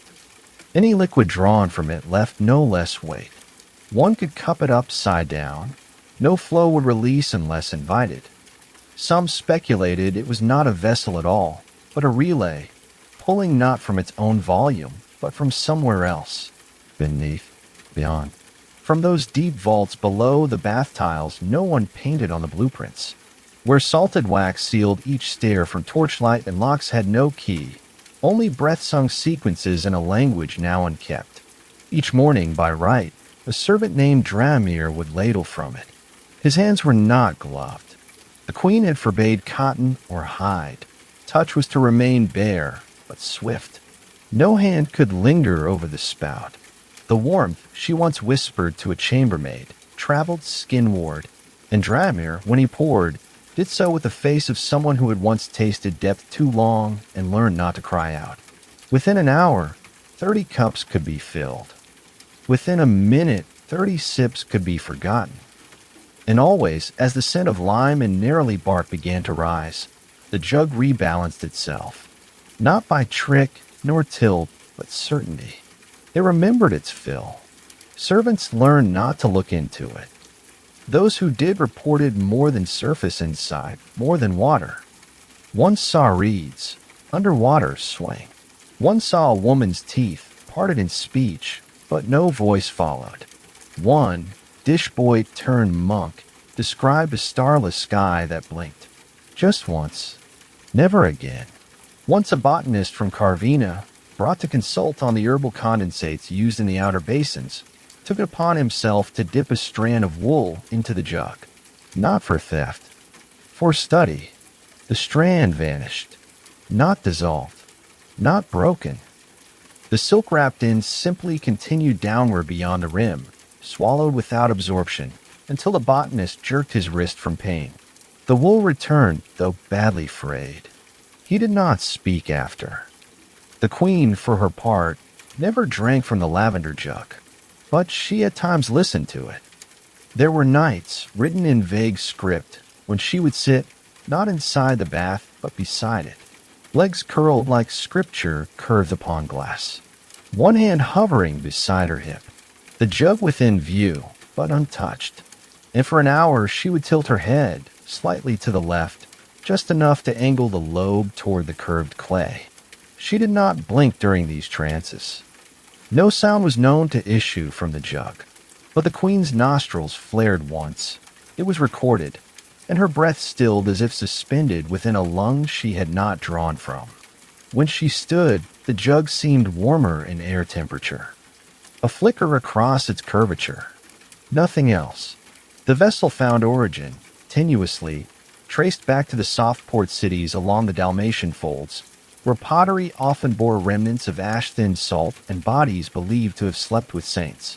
No receipt confirms its journey to the queen, but one woodcut, worn with lye over time, shows its silhouette in the arms of a veiled figure kneeling beside a split shrine. The shrine is marked not with letters, only a wound, open, unclosed. The jug's most curious property was not its capacity, nor its refusal to be lightened. It was its grief. Some said it mourned. Not audibly, of course. The queen did not tolerate sound that dared impose, but through condensation. On mornings where the queen had not spoken, the jug beaded moisture not from external heat, but from within. It would fog in rings, circular patterns, oddly precise. In one account, the fog formed dashes 5, then 2, then 5 again. The scribe who noted them attempted to ink the markings on his palm. Within the hour, the palm blistered. Within a week, the paper on which the record was made was eaten, not by mice, not by mold. Each letter peeled off, floating upward as feathered flecks before crumbling. The queen never punished curiosity. She simply dismissed those with nothing left to offer. And so vessels were never questioned again. The jug was wrapped only once.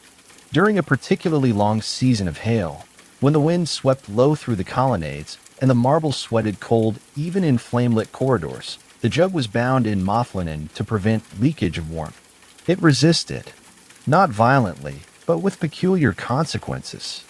The bathwater that week held no scent, and the queen, when entering it, paused longer at the threshold. She did not submerge on the first breath. Instead, her voice, rare and rounded by fatigue, uttered a phrase no one could make sense of. It forgot something in me.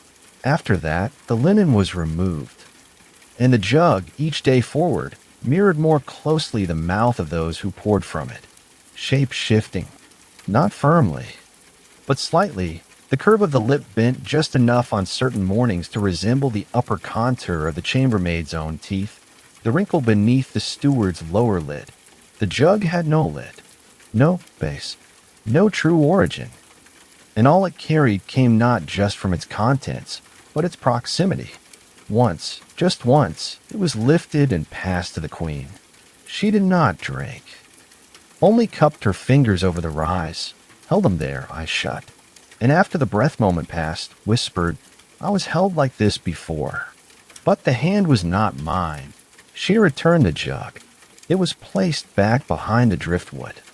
That night, the draw from the jug bore no water, only warmth, heavy and visible, the weight of deep time, of moisture unspent, and it filled the chamber, made of the human breath a kind of fog.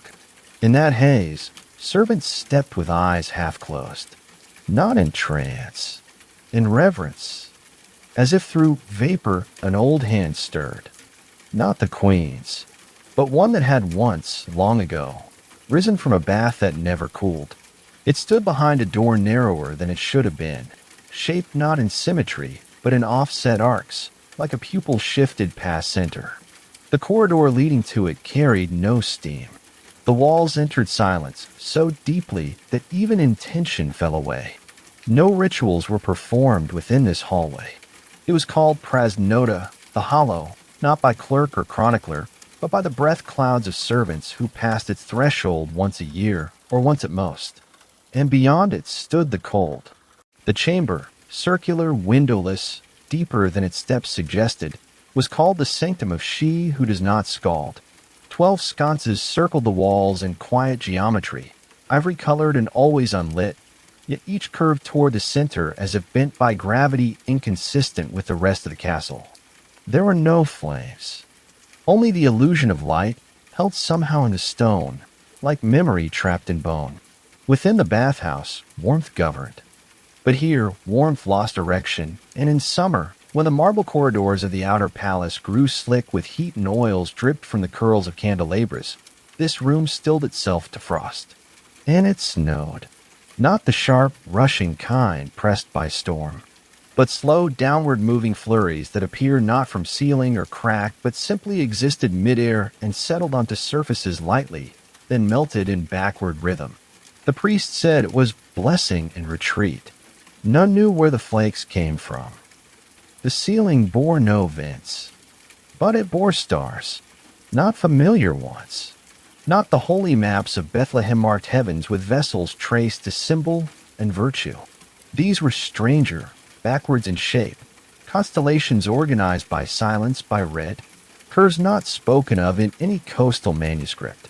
One astronomer, brought discreetly under the pretense of humidity measurement, described them as suitable for the underside of sight. He lasted 3 minutes in the chamber. When he left, he no longer recognized northern sky. The queen spent hours inside it. Not every day. Not even every season. Only when quiet failed elsewhere. She would walk barefoot down through the unlit corridor, her robe pulling no dust from the folds of stone, and stand at the lip of the center circle. No servants inside with her. She left the chamber alone, always. But her breath, returning on its own delay, would echo faintly after she'd stepped out, as if some shape had remained behind longer than she had intended.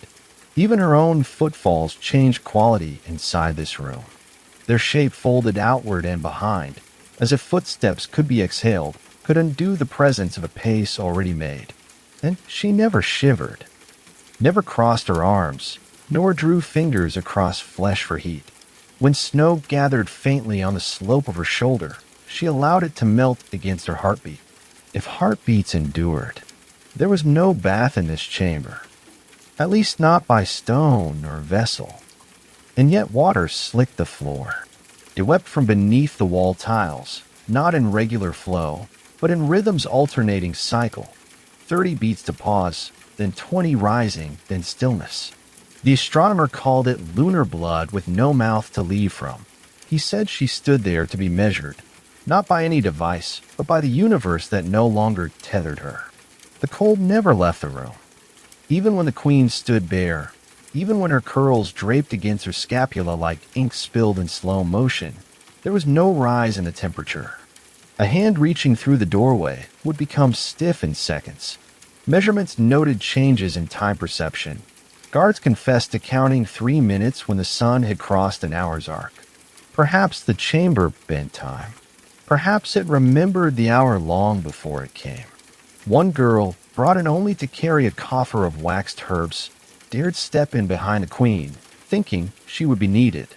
She spent only 12 heartbeats inside, returned with her gums pale and teeth loose.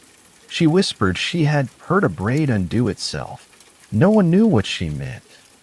She was never asked to enter service again. There was one feature in the chamber no one could explain.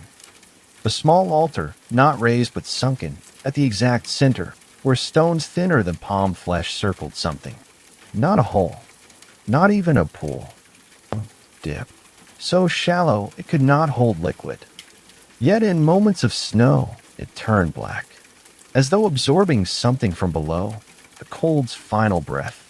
The queen would kneel there, sometimes fully, sometimes with knees a hand's width from the stone, and the room would hold its inhale. At times, a faint line would rise from the altar's dip, curling upward, vanishing before touch. Not mist, not heat, closer to prayer, spoken with no mouth. There were markings on her ankles, only seen in one fleeting instance, when steam from her main chamber rolled into the outer vestibule, and she had walked ahead disrobed. Faint lines, silvered and narrow, raced up the outer arch of her calf and encircled her ankle with something between script and vein. They bore resemblance to the ceiling stars, but not precisely, more like echoes of them, as if her skin had updated to repeat what the dome above her knew. When the palace storms came, and they did always in November, the sanctum would frost to the doorframe. Unless she was inside, then all warmth retreated from other parts of the castle, drawn not inward but toward absence. Servants noticed it most in their lips, in the way syllables became difficult after she exited the sanctum, how language took longer to form, as if each word had to be reheated from dead breath. She never explained why she entered. But one record, found hidden in the lining of a stored tabard meant for baptismal rites, bears 12 words. They are not signed, not attributed, only marked by a wax seal shaped like a star inside a basin. She froze herself to remember what warmth had once cost her. The chart room, located several levels beneath the sanctum floor, holds a final mystery. In the corner, partly obscured by mold and timber used in failed renovations, a rolled parchment diagram was discovered. A single spiral, densely numbered. The outer layer labeled in script 2 faded to translate. But the stars match. Not the normal sky. Not any known coordinate. They match the ceiling of the sanctum. Precisely. Each one aligned to the line of her spine when standing still at the room's center.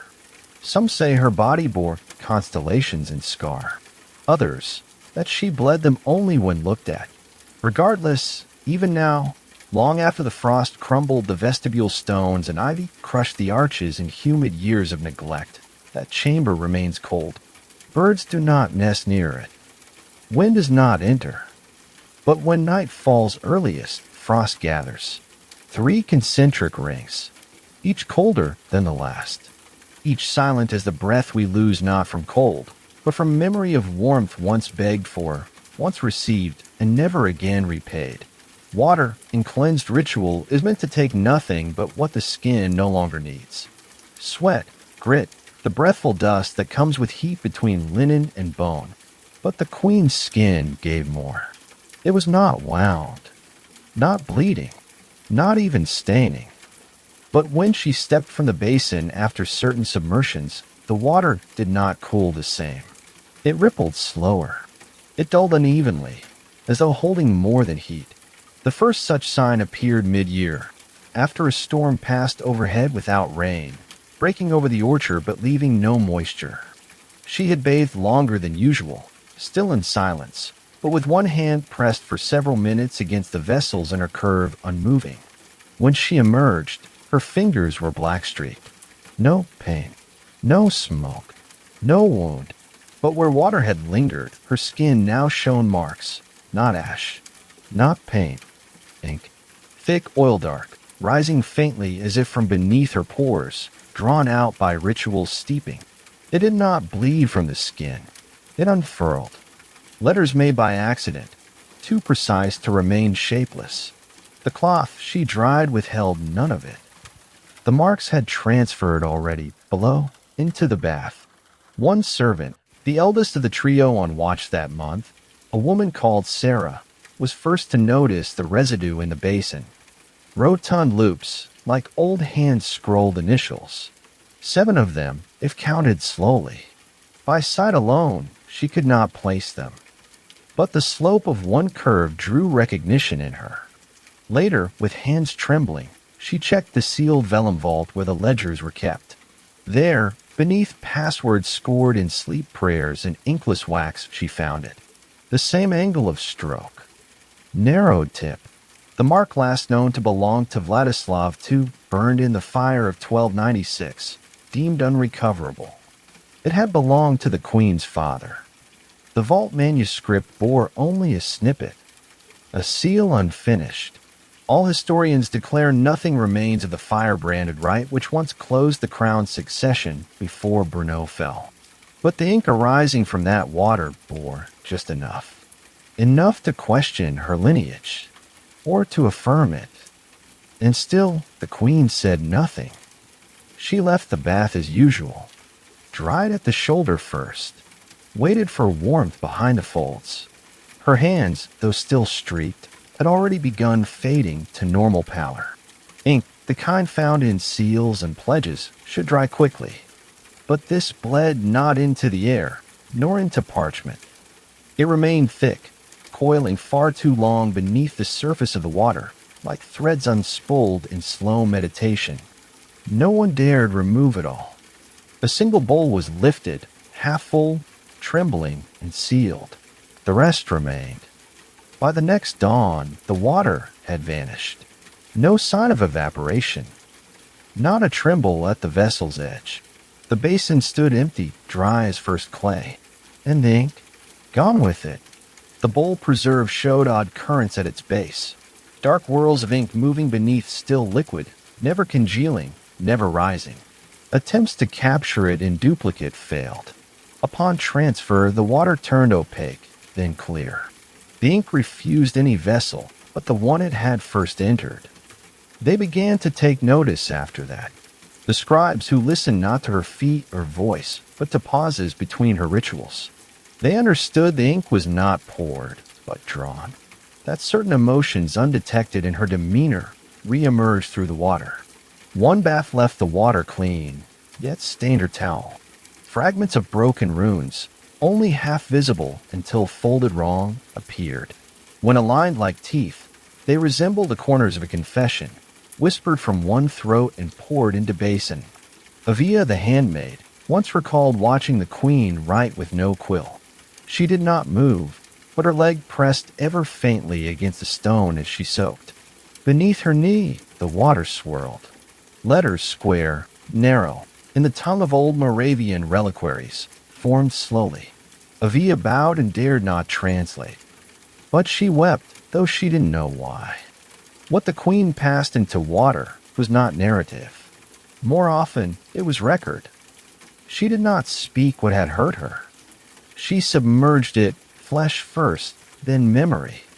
It is now believed that every bath released something, perhaps not daily, perhaps not after each washing, but with enough time, the basin grew storied. And the ink, it never dropped. It never blended. It moved in slow arcs. Shapes that mirrored scars never visible, but remembered. When the queen suffered a minor cut, a rose thorn across her upper palm, no servant breathed. The drop fell within the bath. The queen did not flinch. What rose beside it was not blood, but image. The splash became script. Half a phrase, hanging within the reflection long enough for the basin to realize it was being watched. Then it vanished. That same week, parish monks whispered of a line that reappeared verbatim in a buried charter of inheritance, one which had been dismissed as apocryphal. Some theorized the queen's blood had tied itself to absence, that whatever had marked her father before the fire did not burn wholly, only migrated, soaked in, made genealogical not by name, but by water seeking shape through her. The ink refused burial. Even the boatman who once poured last rites into the river claimed the queen's wake looked different, all slick near the banks when she passed, though her barge bore no lamp, no seal, no dripping. Just black streaks in the mist glow of the wood. Even her breathing, close and quiet, was said to smell at times like ironwood char and vellum, a warmth only known by scorched documents. It became custom never to drain her bath without gloves once ink appeared. Even the fire doors were opened wider, as if heat might help it escape. But ink behaves differently when born from flesh. It does not burn, nor fade, nor lie. At the edge of the ledger detailing food stores for year 11 of her reign, a scribe, perhaps grown feverish from proximity, noted something in careless curve. The words we store in blood live longest between baths. No seal marked the note, but a faint smudge curled up its side, indecipherable. It remains to this day on display in a stone box made for reliquaries, not because it holds power, but because the seal beneath it, the one no scholar has lifted, still freshens faintly on humid nights. Some say what she passed into the water wasn't guilt or pain, but names. Names she couldn't say aloud. Names of rooms buried. Names of the women kept silent behind the dusted halls. Names she had not been permitted to carry, so she released them in water where no ink could drown. She arrived late in the season of unspeaking birds, a time when the orchard trees broke open their seeds but bore no song. Her hair stuck to her neck in one line, unmoved by wind, and her feet were blooded in the pad, not the heel. She was thin, not starved, but coiled, like something between molting and prayer. They named her then as Moravia, not her christened name. That had been taken, folded into the ledger of the warded, the wrecked, the waterborne. But Izea was a mouthful spoken softly, and she did not correct those who whispered it. No record shows her arrival, but she was meant for tasting. She did not eat with other children. She did not sleep beneath the steepled linen canopies or laugh when quick silver minnows skittered through the rain drains of the courtyard. She was kept separate, closer to the bath, closer to silence. Each day before the queen entered the stone basin, the water was drawn, not just by hand, but by lineage. Each vessel held no just one measure of warmth and oak root clarity, but a kind of pause. And before the queen touched it with skin, Moravia would taste it. Not once, thrice. A bowl was lifted. She would press her tongue to its lip, then tilt, swallow, pause, and then do it again. Once for balance, once for presence, once for guarantee. No one told her what to feel. No criteria were given beyond survival. She was not looking for poison. Such a concept had long passed the age of meaning. What she tasted for was shift. If the water had turned, if something unbidden floated near the warmth.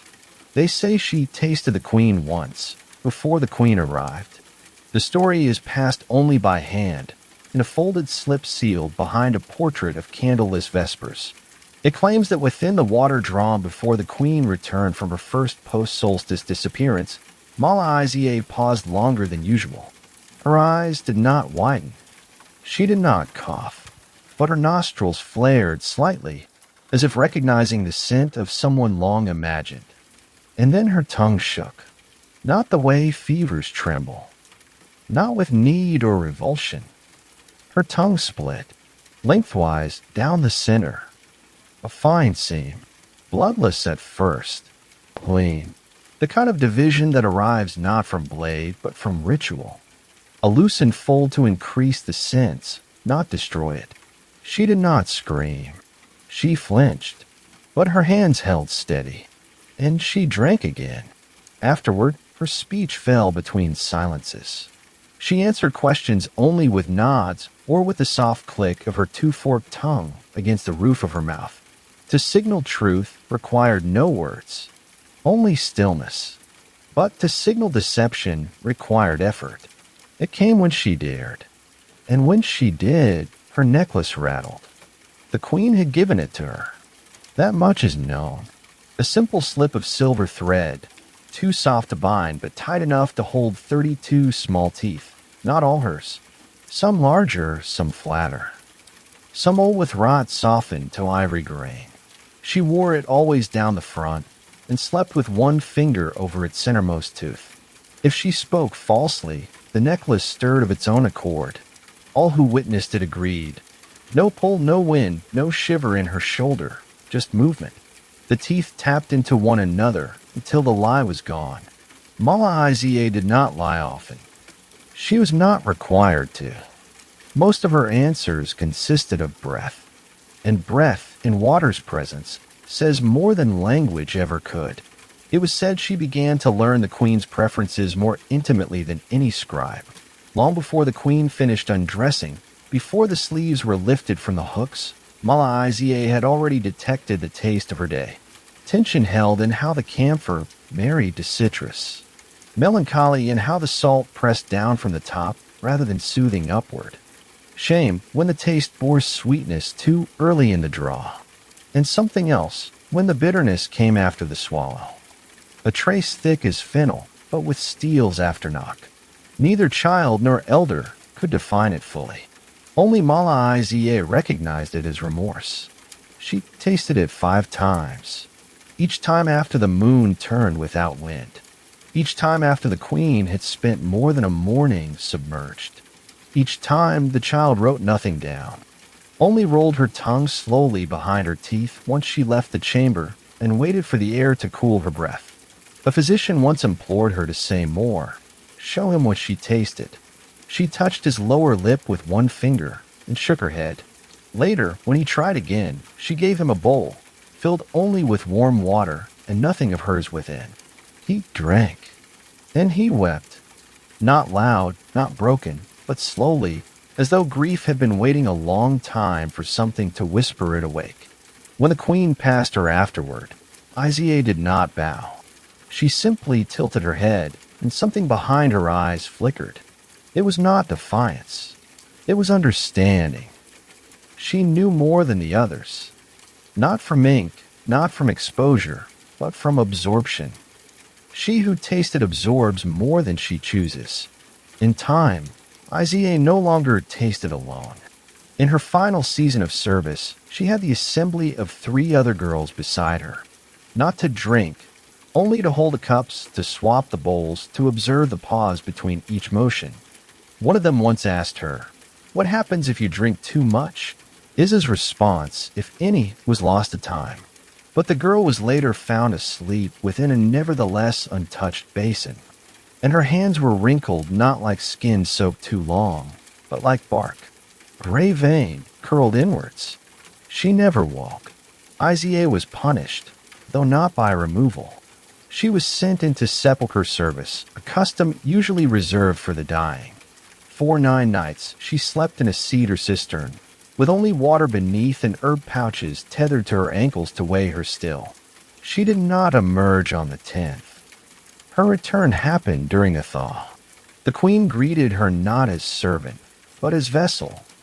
She poured nothing into Iza's hands, gave no words, only touched the girl's chin and breathed into her mouth once.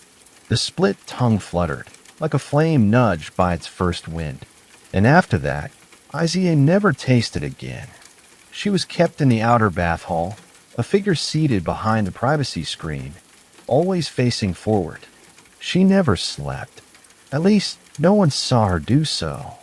But they say if you pass close enough, she sometimes opened her mouth halfway, not with intention, not with speech, and let her tongue tip forward into the air. And that when she did, the necklace moved. Not as before. No rattle. No clack, just the faintest alignment of teeth. Threaded sorrow, threaded proof that something had passed through her, and not entirely left. Scents in the queen's quarters were not laid like perfumes, but let loose like old truths, seeping damp from stone, curling softly around the ankles before warming the spine. They did not trail her. They hovered in her absence. The first breath anyone took after she walked through a corridor always came sharp, not because of fear or cold, but because the air arrived too suddenly, thick without mass, fragrant without recognizable key. It did not announce itself. It reminded of what no 2 people could say alike.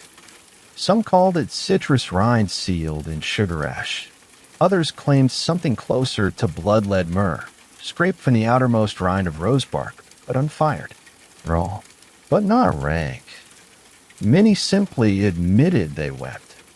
Not tears of remark or grief, just soft heat from the eyes, as if the scent had entered some nerve fashioned not for the face but for memory itself. One man, a former salt count from Opava, known by record but not name, entered the queen's outer sanctum to pledge a surplus tribute. Though he never approached closer than 20 paces, when he crossed the rug to bow, he stopped. "I smell," he said aloud, "the last time my mother called me by my true name." And then he collapsed. Later, revived and rehydrated, he recanted, said it must have been too much heat. But his hand kept reaching for his own face, brushing something away from the temples that wasn't there. Of those who smelt her closeness and remained upright, few returned unchanged.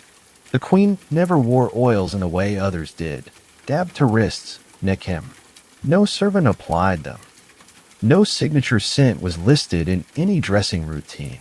And yet, bathers spoke of it as if it lingered so long it retrained their sense of smell permanently. After serving her, the baker could no longer taste clove without choking. The fire tender in the western corridor grew dizzy whenever crushed grass was lit. A lattice maker from Brno had to burn her blankets, saying they whispered her scent even at dawn. The queen herself did not clarify. She never addressed scent, but her garments were often stored in cypress trunks lined not with cloth, but bundles of hollow-stemmed flowers, their names scraped off each tag. When rain gathered against the chapel's groaning north arch, something pungent would lift into the halls. Servants called its dua a stilled scent. It does not pass, they said. It thickens. Babies brought to court only once, perhaps twice, were known to quiet when she passed. Not from lull, but from bewilderment. They sniffed the air where she stood. One wept without cause. His nurse claimed he smelled something older than hunger. There were attempts to distill it. In the cellars, sealed beyond the vinegar kegs and thick jams, an apothecary was invited to remain for a week, gather fibers of cloth she had worn, trace ingredients, spices, seed oil, resin. He wrote down 32, then crossed them all out. On the back of the parchment, he drew a spiral. Then he left. The scrap was later found pinned between pages on pigments and herbs, unmarked. But beneath his spiral, he had written, "I do not believe she was born into this sin. Every object she touched retained it, even when scrubbed. More curious still, items not touched often took it up. Paper sealed in boxes blistered with it. Hairpins forgotten and hollow floorboards bore it. Even rusted cup hooks lost behind the bath tiles began to emit it when mist rose too quickly into the chamber. It was in the wood, the cloth, the breath. And for one long summer, it settled into the limestone well, buried far beneath foundation. No bucket drawn from it afterwards bore clear water. Each pail was warmed, not boiled, and every servant who touched it touched nothing else before praying. A priest once described boiling a length of linen she had worn, salt water only. The house filled with something he could not stomach. He claimed it was not foul, and yet unbearable. He wrote, "It smelled like the names I never gave my sons. Even this may have been mild, compared to what the queen left behind when she undressed." Garments hung on carved arms of cedar, untouched by fauna. A servant assigned to fold the robe worn on the night before equinox said her hands went numb just upon contact. Not cold numbness, but absence, as if that part of her knew time again only when she'd finished the folding. She described the scent as something between prayer and drowning. Still, others were drawn to it. Not through desire. Physical appetite had long dried from the court walls, but through compulsion. In dark stretches, where fog licked gaps in the corridor, the queen's scent returned not as trail, but as reunion. Even decades after her vanishing, the bricks near her basin furrow faintly inwards. Visitors swear the air is perfumed, not by incense, not by oil, but by something they loved before they had language to know so. One letter, stained with age, simply reads, "She smelled like my first innocence and my last error." The oldest document of all, burned partly at the edge but found legible near the fold, holds one unmoving estimation. She smelled as if she had been carved from a memory not our own. And perhaps in that the answer lies. The scent was not memory, nor all, but memory's longing. Scent that wished, beyond mortal sense, to be recognized by someone, by something that could name her. Fully. Finally. And so even now, in gaps of wall too narrow for footfalls, the air still changes. One breath different from the last. 1 second warmer than the one before. Not enough to speak. Just enough to inhale. And remember what she never claimed. Only left behind. The chamber was round. She preferred no corners. Engels could not contain the breath. They caught steam, she once whispered, and folded it into sharpness, leaving the air restless. Here, no acute edge watched her. The walls curled softly. The floor, stone-dressed in dark-stained oak. And above her, from a single iron hook inlaid directly into the ceiling's vault, the lantern hung. It was simple. Unpainted iron, thick-glassed, chain-dropped. But it had been there since before the first vessel was poured, since before the Queen had ever touched warm water in this castle's womb. She did not place it there. Or if she did, none knew. It was always lit until it wasn't. And even then, it glowed. The flame, on nights it burned, fluttered with no draft. None recalled windows in the Queen's sleeping chamber, not even narrow ones, not even pipes that could draw air. But the light moved, not with time, not with seasons. It moved to match her breath. It pulsed as she inhaled, fell low as she released. Her exhalations were shallow, but the flame always kept their measure. Taller in tension, slighter when she calmed. There was no delay. The sink was complete. She never looked at it. Not once. Even as the sconce drew warmth down over her shoulders, the Queen walked beneath it bare and undisturbed. For years, the flame burned gently and burned dark, not red nor gold, but shade-tipped, and it gave no smoke. They tried to clean it once, a pair of servants from the lower quarter, unsure whether the space would permit them. The Queen had not forbidden it, merely said, "Never change the glass." This they obeyed. On the 7th night since their first oiling, the older of the two fell asleep with his spine curled toward the ceiling and did not wake. No illness marked him. But when touched, his flesh felt faintly warmed, as though he were made of clay, just fired. His partner stuttered through her witness. "What I saw," she said, "was not sleep. The breath was steady. It wasn't his breath anymore." After that, the lantern was cleaned by no one human. Its maintenance left unmarked. But the wick, soaked in what came to be known simply as balm, was always fresh by the 8th night. That balm was never seen directly. Only its residue. A faint syrup smell, like honey boiled beside dark woods. Not sweet, not foul. A scent you noticed only after inhaling fully, then realizing there had been no taste to it. Hooks kept it in place. No one had seen them change the wick. It performed itself. Or else, an unseen figure interwove reality quietly, with gloves made of sleep. For how would fire remain if fed by hands the waking never saw? When the Queen lay down, not daily, not nightly, but only when the bath cycle called for repose, her body curved sideward, one hand beneath cheek, the other across her hip. Pillows untouched. She rested without cushioning, as if the stone learned to cradle her from within. The flame glowed slightly brighter when she turned inward, dimmed when she released breath into the arch of the room. And the room never smoked. Even when the wick burned anew, heat never rose enough to trouble dust. No soot, no char. The glass around the flame bore no stain. Yet on colder nights, flecks formed along the inner lantern. Not ash, not oil. Words, scrawled in fogged script. Waning after a second breath. Always nouns, never verse. Once daughter. Another time see. Once lone, persistent answer. The Queen never read them. Or perhaps she did, in ways invisible. The spoken theory, the one none wrote, was that the flame stored the names she could not bring into waking. That what we do not say curls upward in us, fills the lungs from behind, spills from lips into night, and where no ear waits for it, the breath finds shape in flame. One flamekeeper, titled only as Kved in the house register, claimed the wick had never blackened. That even after weeks of burning, only the bombs seemed to fade.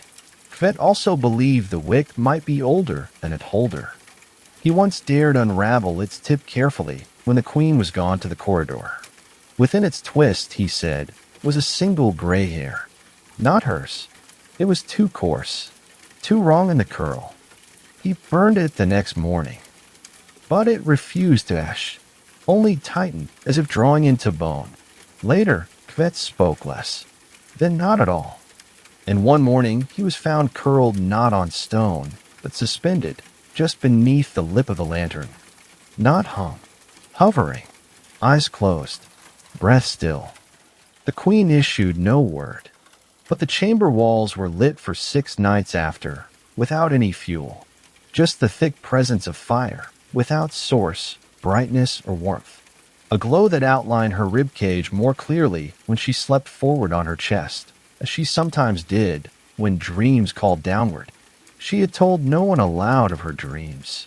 But once, Mala Aizie, still split-tongued and observant, stood at the curtain's edge and whispered that she had watched the lantern flicker even when the queen was not breathing. I counted 12, she confessed, skin paling. Then none, and it kept flickering. There was a term used for fire such as that. Setsi Plamenek, the ghost taper. Said to be lit by those not yet dead, but already dimming in time. It reveals when the body still speaks on behalf of self long after the mouth is closed. The lantern dimmed for the first time a week before the queen ceased bathing. It stilled entirely the morning birds forgot their names, when none could recite a single tune heard in spring. But that night it lit again. No flame, no wick, just a glow, moving in rhythm. She breathed, or she didn't. But something in the air still pulsed. The light moved with it. And those who checked the chamber in darkness found no queen there, nor cot, nor cover. Only the glow above the empty stone floor. Drifting, though the chain had not stretched, and the glass had not warmed. What watched her has not claimed to leave. Even now, the old servants say, that room holds light just before morning. Not every day, but enough. Dead wick, cold hook. But somewhere, from some lung no longer housed in ribs, her breath carries on. Echoed flame, not for heat, but for proof. Under the steps where the herb keepers once stored almond paste and linen-wrapped seeds, beyond even the pickled root alcove whose chalked scripture faded after the frost, stood a door many swore had never been there. It resembled a panel, no larger than a girl's apron, but solid beneath the heel. Behind it, after the wall warped with time and was pried loose during the last renovation, they found a chamber. Not full, not buried, but still sealed. 3 walls, packed stone, no torch space. Just a long curved ledge, waist-high and running the length of the chamber, all made from lime-washed wood with no saw marks, no joinery, almost as if grown. And upon that ledge cups, perhaps 20, maybe more. Rows imperfectly arranged, some half-turned, others nested or overturned beside their empty twin sitters. No cup was taller than a thumb, none wide as a quail's egg. All thin clay ceramic, white from certain angles, pale yellow if caught in deeper shade, smooth but warped at the rim, and beneath each a name. Some scratched in with nails, others etched by sharper hand. All names known once in the servant registers, now mostly lined out in red ink, disappeared, restationed, invalid. The chamber was not marked as a shrine. There were no crosses, no curtains, but each cup faced inward, not toward the viewer, toward a wall, as if the drinkers had not been guest, but audience, or confession. One scribe who entered wrote simply, these vessels were not used. They were remembered, and still one cup bore residue. A faint rim, iridescent in candle glass, showing no stain except in touch. When warmed, the contents returned briefly. Not fluid, not solid, something like scent tethered to liquid, too dense to run. A priest placed a droplet on linen. It sank. The cloth dried white, but not clean. When held to the mouth, it produced saliva from no hunger. Instead, a name. The priest whispered, Marias, then covered his eyes and left. He had had no children, no kin by that name. He never returned. That was not the first instance of naming. Every cup carried something of its bearer, barely perceptible, but thick when close, like a heartbeat long outlived. They were meant to sip, these servants, but not from the same bathwater poured for rites. This was something retained, not poured directly, drawn in quiet. Queen Válenza herself never touched the cups. Her hands bore no fingerprints on their ceramic, but they cooled when she passed. They dimmed, as if responding to her body not as ruler, but source. There was warmth known, then deeper warmth, and then came the third taste. Not every servant achieved it. Fewer still survived the sip. They say the cup was offered in silence, never asked for aloud. When it was chosen, when your year of stillness, your nights of bowed breath, your palms no longer knew line or dirt, you were told not by words, but by the heat from the wooden floor, just beneath your step. The queen never summoned you. She simply left you proximity. And once you stood before the vessel, you lifted it, but not to drink. There was no need. The taste began before arrival at the lip. A hum, a thickness in your throat, not of sickness, but recognition. One servant described it in margin notes as the reverse of sweating, that her skin absorbed what should have been expunged. Another said the throat felt how cloth does, just before it's wrung tight. Still, you lifted it, held it before your breath, and that was the intake. No sin, no bite, but memory. Not yours, Urs. Not fully, but in folds. Pieces. A word half spoken into bathstone. A breastbone rising in water that remembered fingers twice. One said she saw the queen's foot pressing against the basin's curve, felt the heat up her own shin. Then pain, not of harm, but of limb being recalled too quickly, like a leg unnumbed in sleep. These tastes clawed at known senses, entered the unbeknown. Each person's cup filled them. Not fed. They left heavier. One collapsed after 3 steps. Another aged 2 decades overnight, perhaps from grief. Perhaps from the weight of knowing something no throat was meant to house. One cup was removed, not by hand. Disappeared. Not broken. Not stolen. Gone. The place where it sat grew wet. Not from spill, but moisture that would not flee. The other cups darkened for days. When the queen next bathed, she pressed her fingers to the water and whispered, not to anyone present, just to the warmth. And those who drank a second time felt nothing, as if her permission had been withdrawn. And the third taste gone utterly. It did return, but transformed. Now not memory, not heat, but shape. One servant claimed the inside of the cup swelled not in fluid, but in arch, as if swallowing had granted him a bone he had never been born with. I feel her spine, he said, trembling. But in me, no touch, no flicker of violation. Just the sense that one stood now taller, but only in shame. The queen herself acknowledged none of this. She touched no cup, never drank. But her eyes watched the step of each whose duty had shifted. She did not smile, but some say her breathing softened. Tiny vessels, none meant for excess, yet no one emptied them, nor washed. They weren't used for thirst, or ritual, but for translation. It was believed, later, long after, those who sipped became indexes. Pages of her memory, now hidden in others' flesh. Living archives. You could look them in the eye and see where her heel had struck the bath curve, where breath caught when the steam turned bitter. You'd speak to them, but they would not reply. They had no reason. They had already tasted everything she never spoke, and they carried her forward in silence. Each cup a sentence, each bearer grammar of her heat.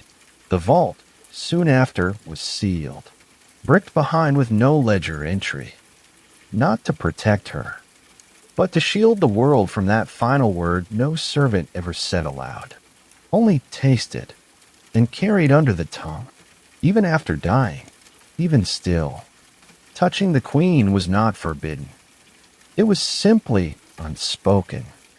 She did not recoil. She did not issue decree, nor cast glance of disapproval. But absence formed around her skin, and those who entered it did so as one enters holy rooms, neither welcome nor unwelcome, only witnessed. No servant was assigned to dress her. The cloths appeared laid out and folded, their edges already softened with moisture. When she passed a garment, it lifted onto her as if summoned not by wind nor hand, but breath pulled inward. And yet, at times, few and unpredictable contact was required. The occasion of the falconer was documented in 6 fragmented ledgers, none of which survived fully intact, pages mold-bitten, ink pale from steam, but the name, Nader, appears too often to dismiss.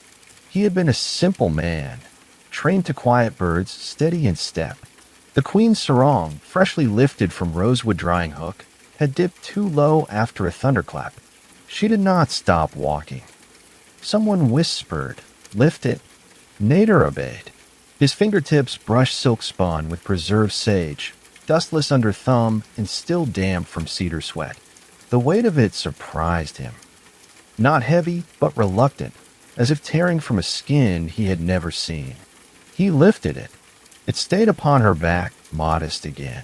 Then he dropped his hands, stood still, and departed from the public wing. He was last seen 8 days later, sitting at the edge of the dry well, hands silent in his lap, unblinking. He did not mumble, nor shout, nor refuse food, but no word passed his tongue. He had forgotten language, not just how to speak, but what speech was. Monks tried to catechize him with signs. A child known to sign letters into bread tried to teach the shape of hello. Nader merely turned his head and stared. Those who touched the queen rarely did so twice. The seamstress once brushed the inside lining of her sleeve by mistake.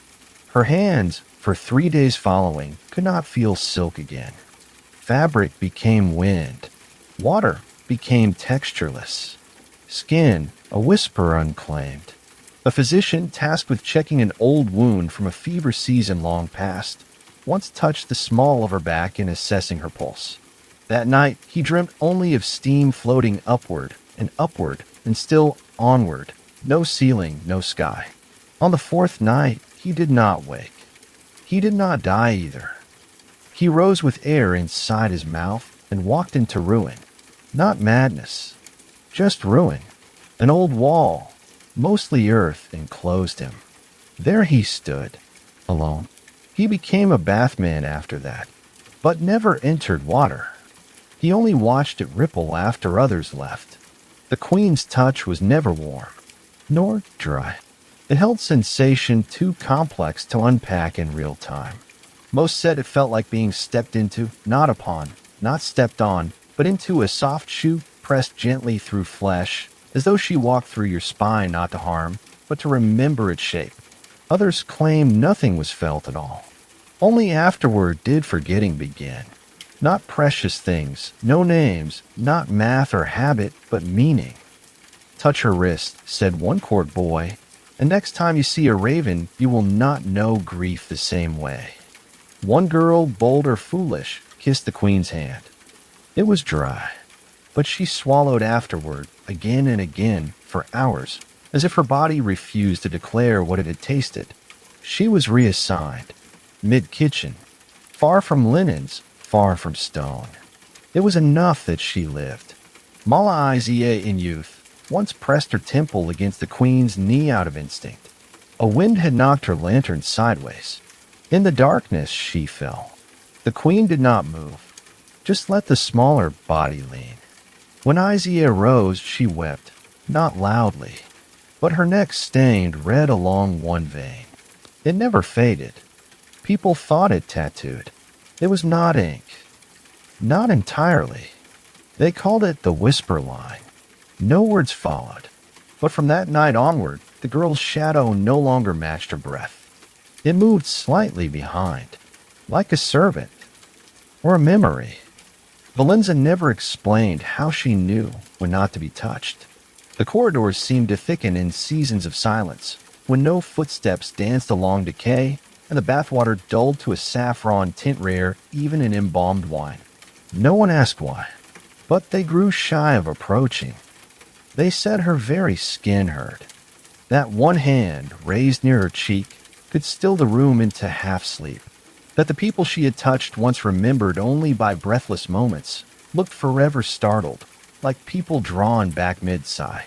A boy, hired months before her disappearance, once handed her a polished cup. His fingers brushed her thumb. He did not recoil. He sipped after she walked away. The next morning, he was found in the salt chamber, eyes wide, head gently tipped forward. He had blessed every object in the room with water not carried by pail. They tested his tongue, bone white, resting in his lap. They found a pale blue cloth. He had bidden it once, not any deeper. Servants said she marked you not in wound, but in recognition. That the first touch changed nothing. But the world would never again pass through you the same. Not trees, not warmth, not cloth. One said it best in an ignored margin. She did not take my voice, only made silence more honest than the things I once said. Whatever passed between fingers was never seen again. Only the dusk bent its head in respect, and heat did not rise until the hand that touched had long since gone cold. The light that day changed without warning. An ordinary September sun, clear but hollow, bent its angles too soon against the orchard slope. The birds did not settle. They drifted higher in slow, unsure patterns, and the fruit, which had ripened late, clung to branches with pulpy resistance, none yet fallen, none yet stolen by wind. Inside, the castle shifted, not with alarm, but with pause. No one recalled who drew the queen's bath that evening. No record shares which linen was laid at her shoulder. No basin lifted, no verification of heat by the tester's lip. No ritual ladle count or silver cup taste. Only that she passed through the upper vestibule alone at sundown, hair damp not from fumigation or steam, but from mist rising in a lower chamber before fire was set. She did not robe. She wore nothing as she entered, but her skin was not bare.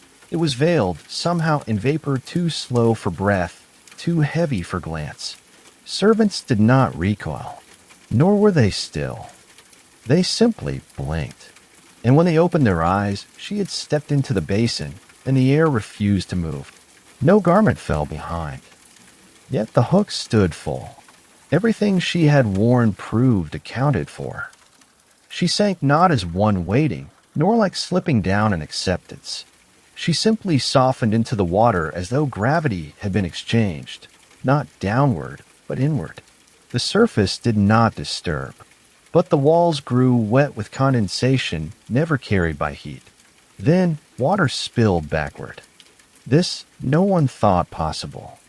From the inside outward, the stone basin, set low into the earth, weighted, sealed, immune to pressure, began to overflow. Not with violence, but with decided pace. The water did not crest. It unfilled, outward, as though she had pulled the center of herself into something so small the rest could not recognize it. By then every flame in the chamber had slowed, their shapes wavering but not extinguishing. Wax did not melt. Perfume held firm, threaded wormwood and laurel softened by crushed petals, the scent of her nightskin. And then the queen was not there. Not in the way the gone are gone. No splash, no cry, no sound. Only the shape in the water where her body had once cooled warmth. The mist rose higher, not for panic, but for closure. It pressed faintly against the ceiling, soot lace curling into approximate script no one dared read aloud. And what floated slowly to the basin's lip was not fabric. It was skinless stillness, a warmth folding itself back behind time. The soft swirl of something deciding not to be recognizable. The servants moved as directed, gently, without instruction. One drew a towel, but placed it not on flesh, only upon the empty step. Another lit the final wick in the iron lantern room, though no queen had laid there. The bath finally still waited, and nothing reemerged. No foot against the curved rim.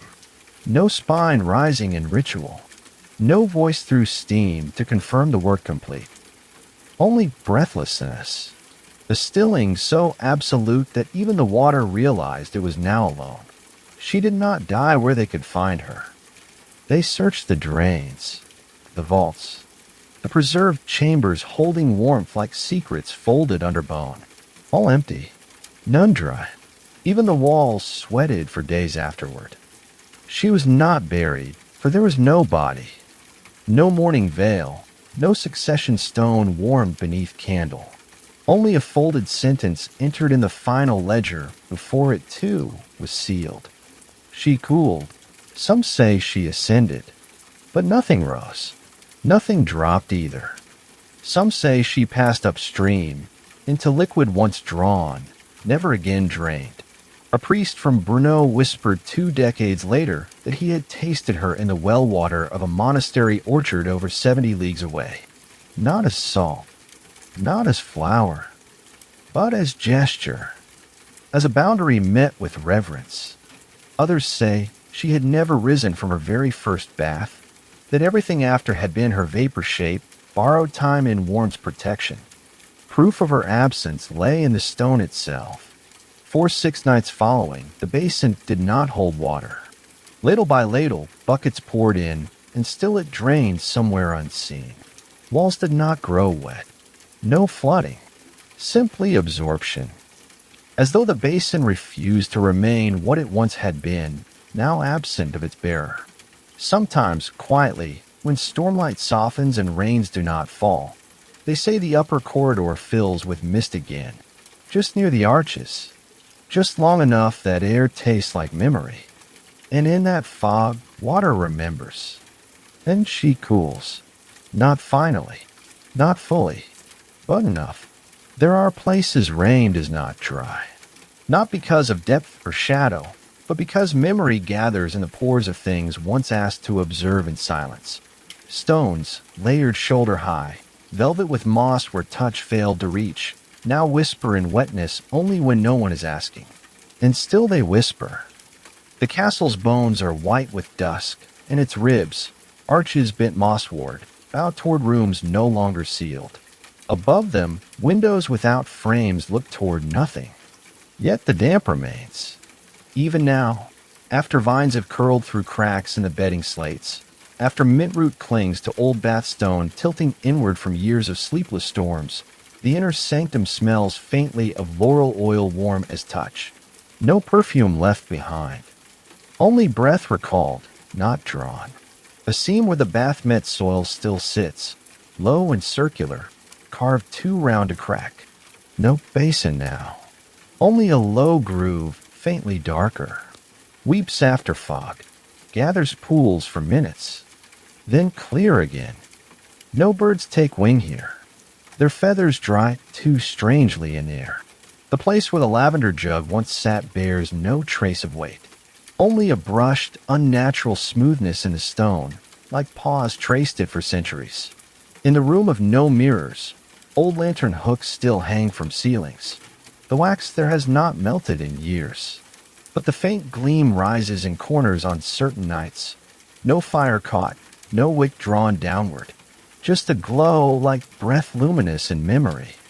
One of the final keepers, decades after the Queen was last seen, long after the floors were dusted over and court documents sealed in salt-reluctant archives, wrote of how once, during the coldest morning of April, he'd been to check for damp beneath the chamber tiles, and his knuckles came up warm.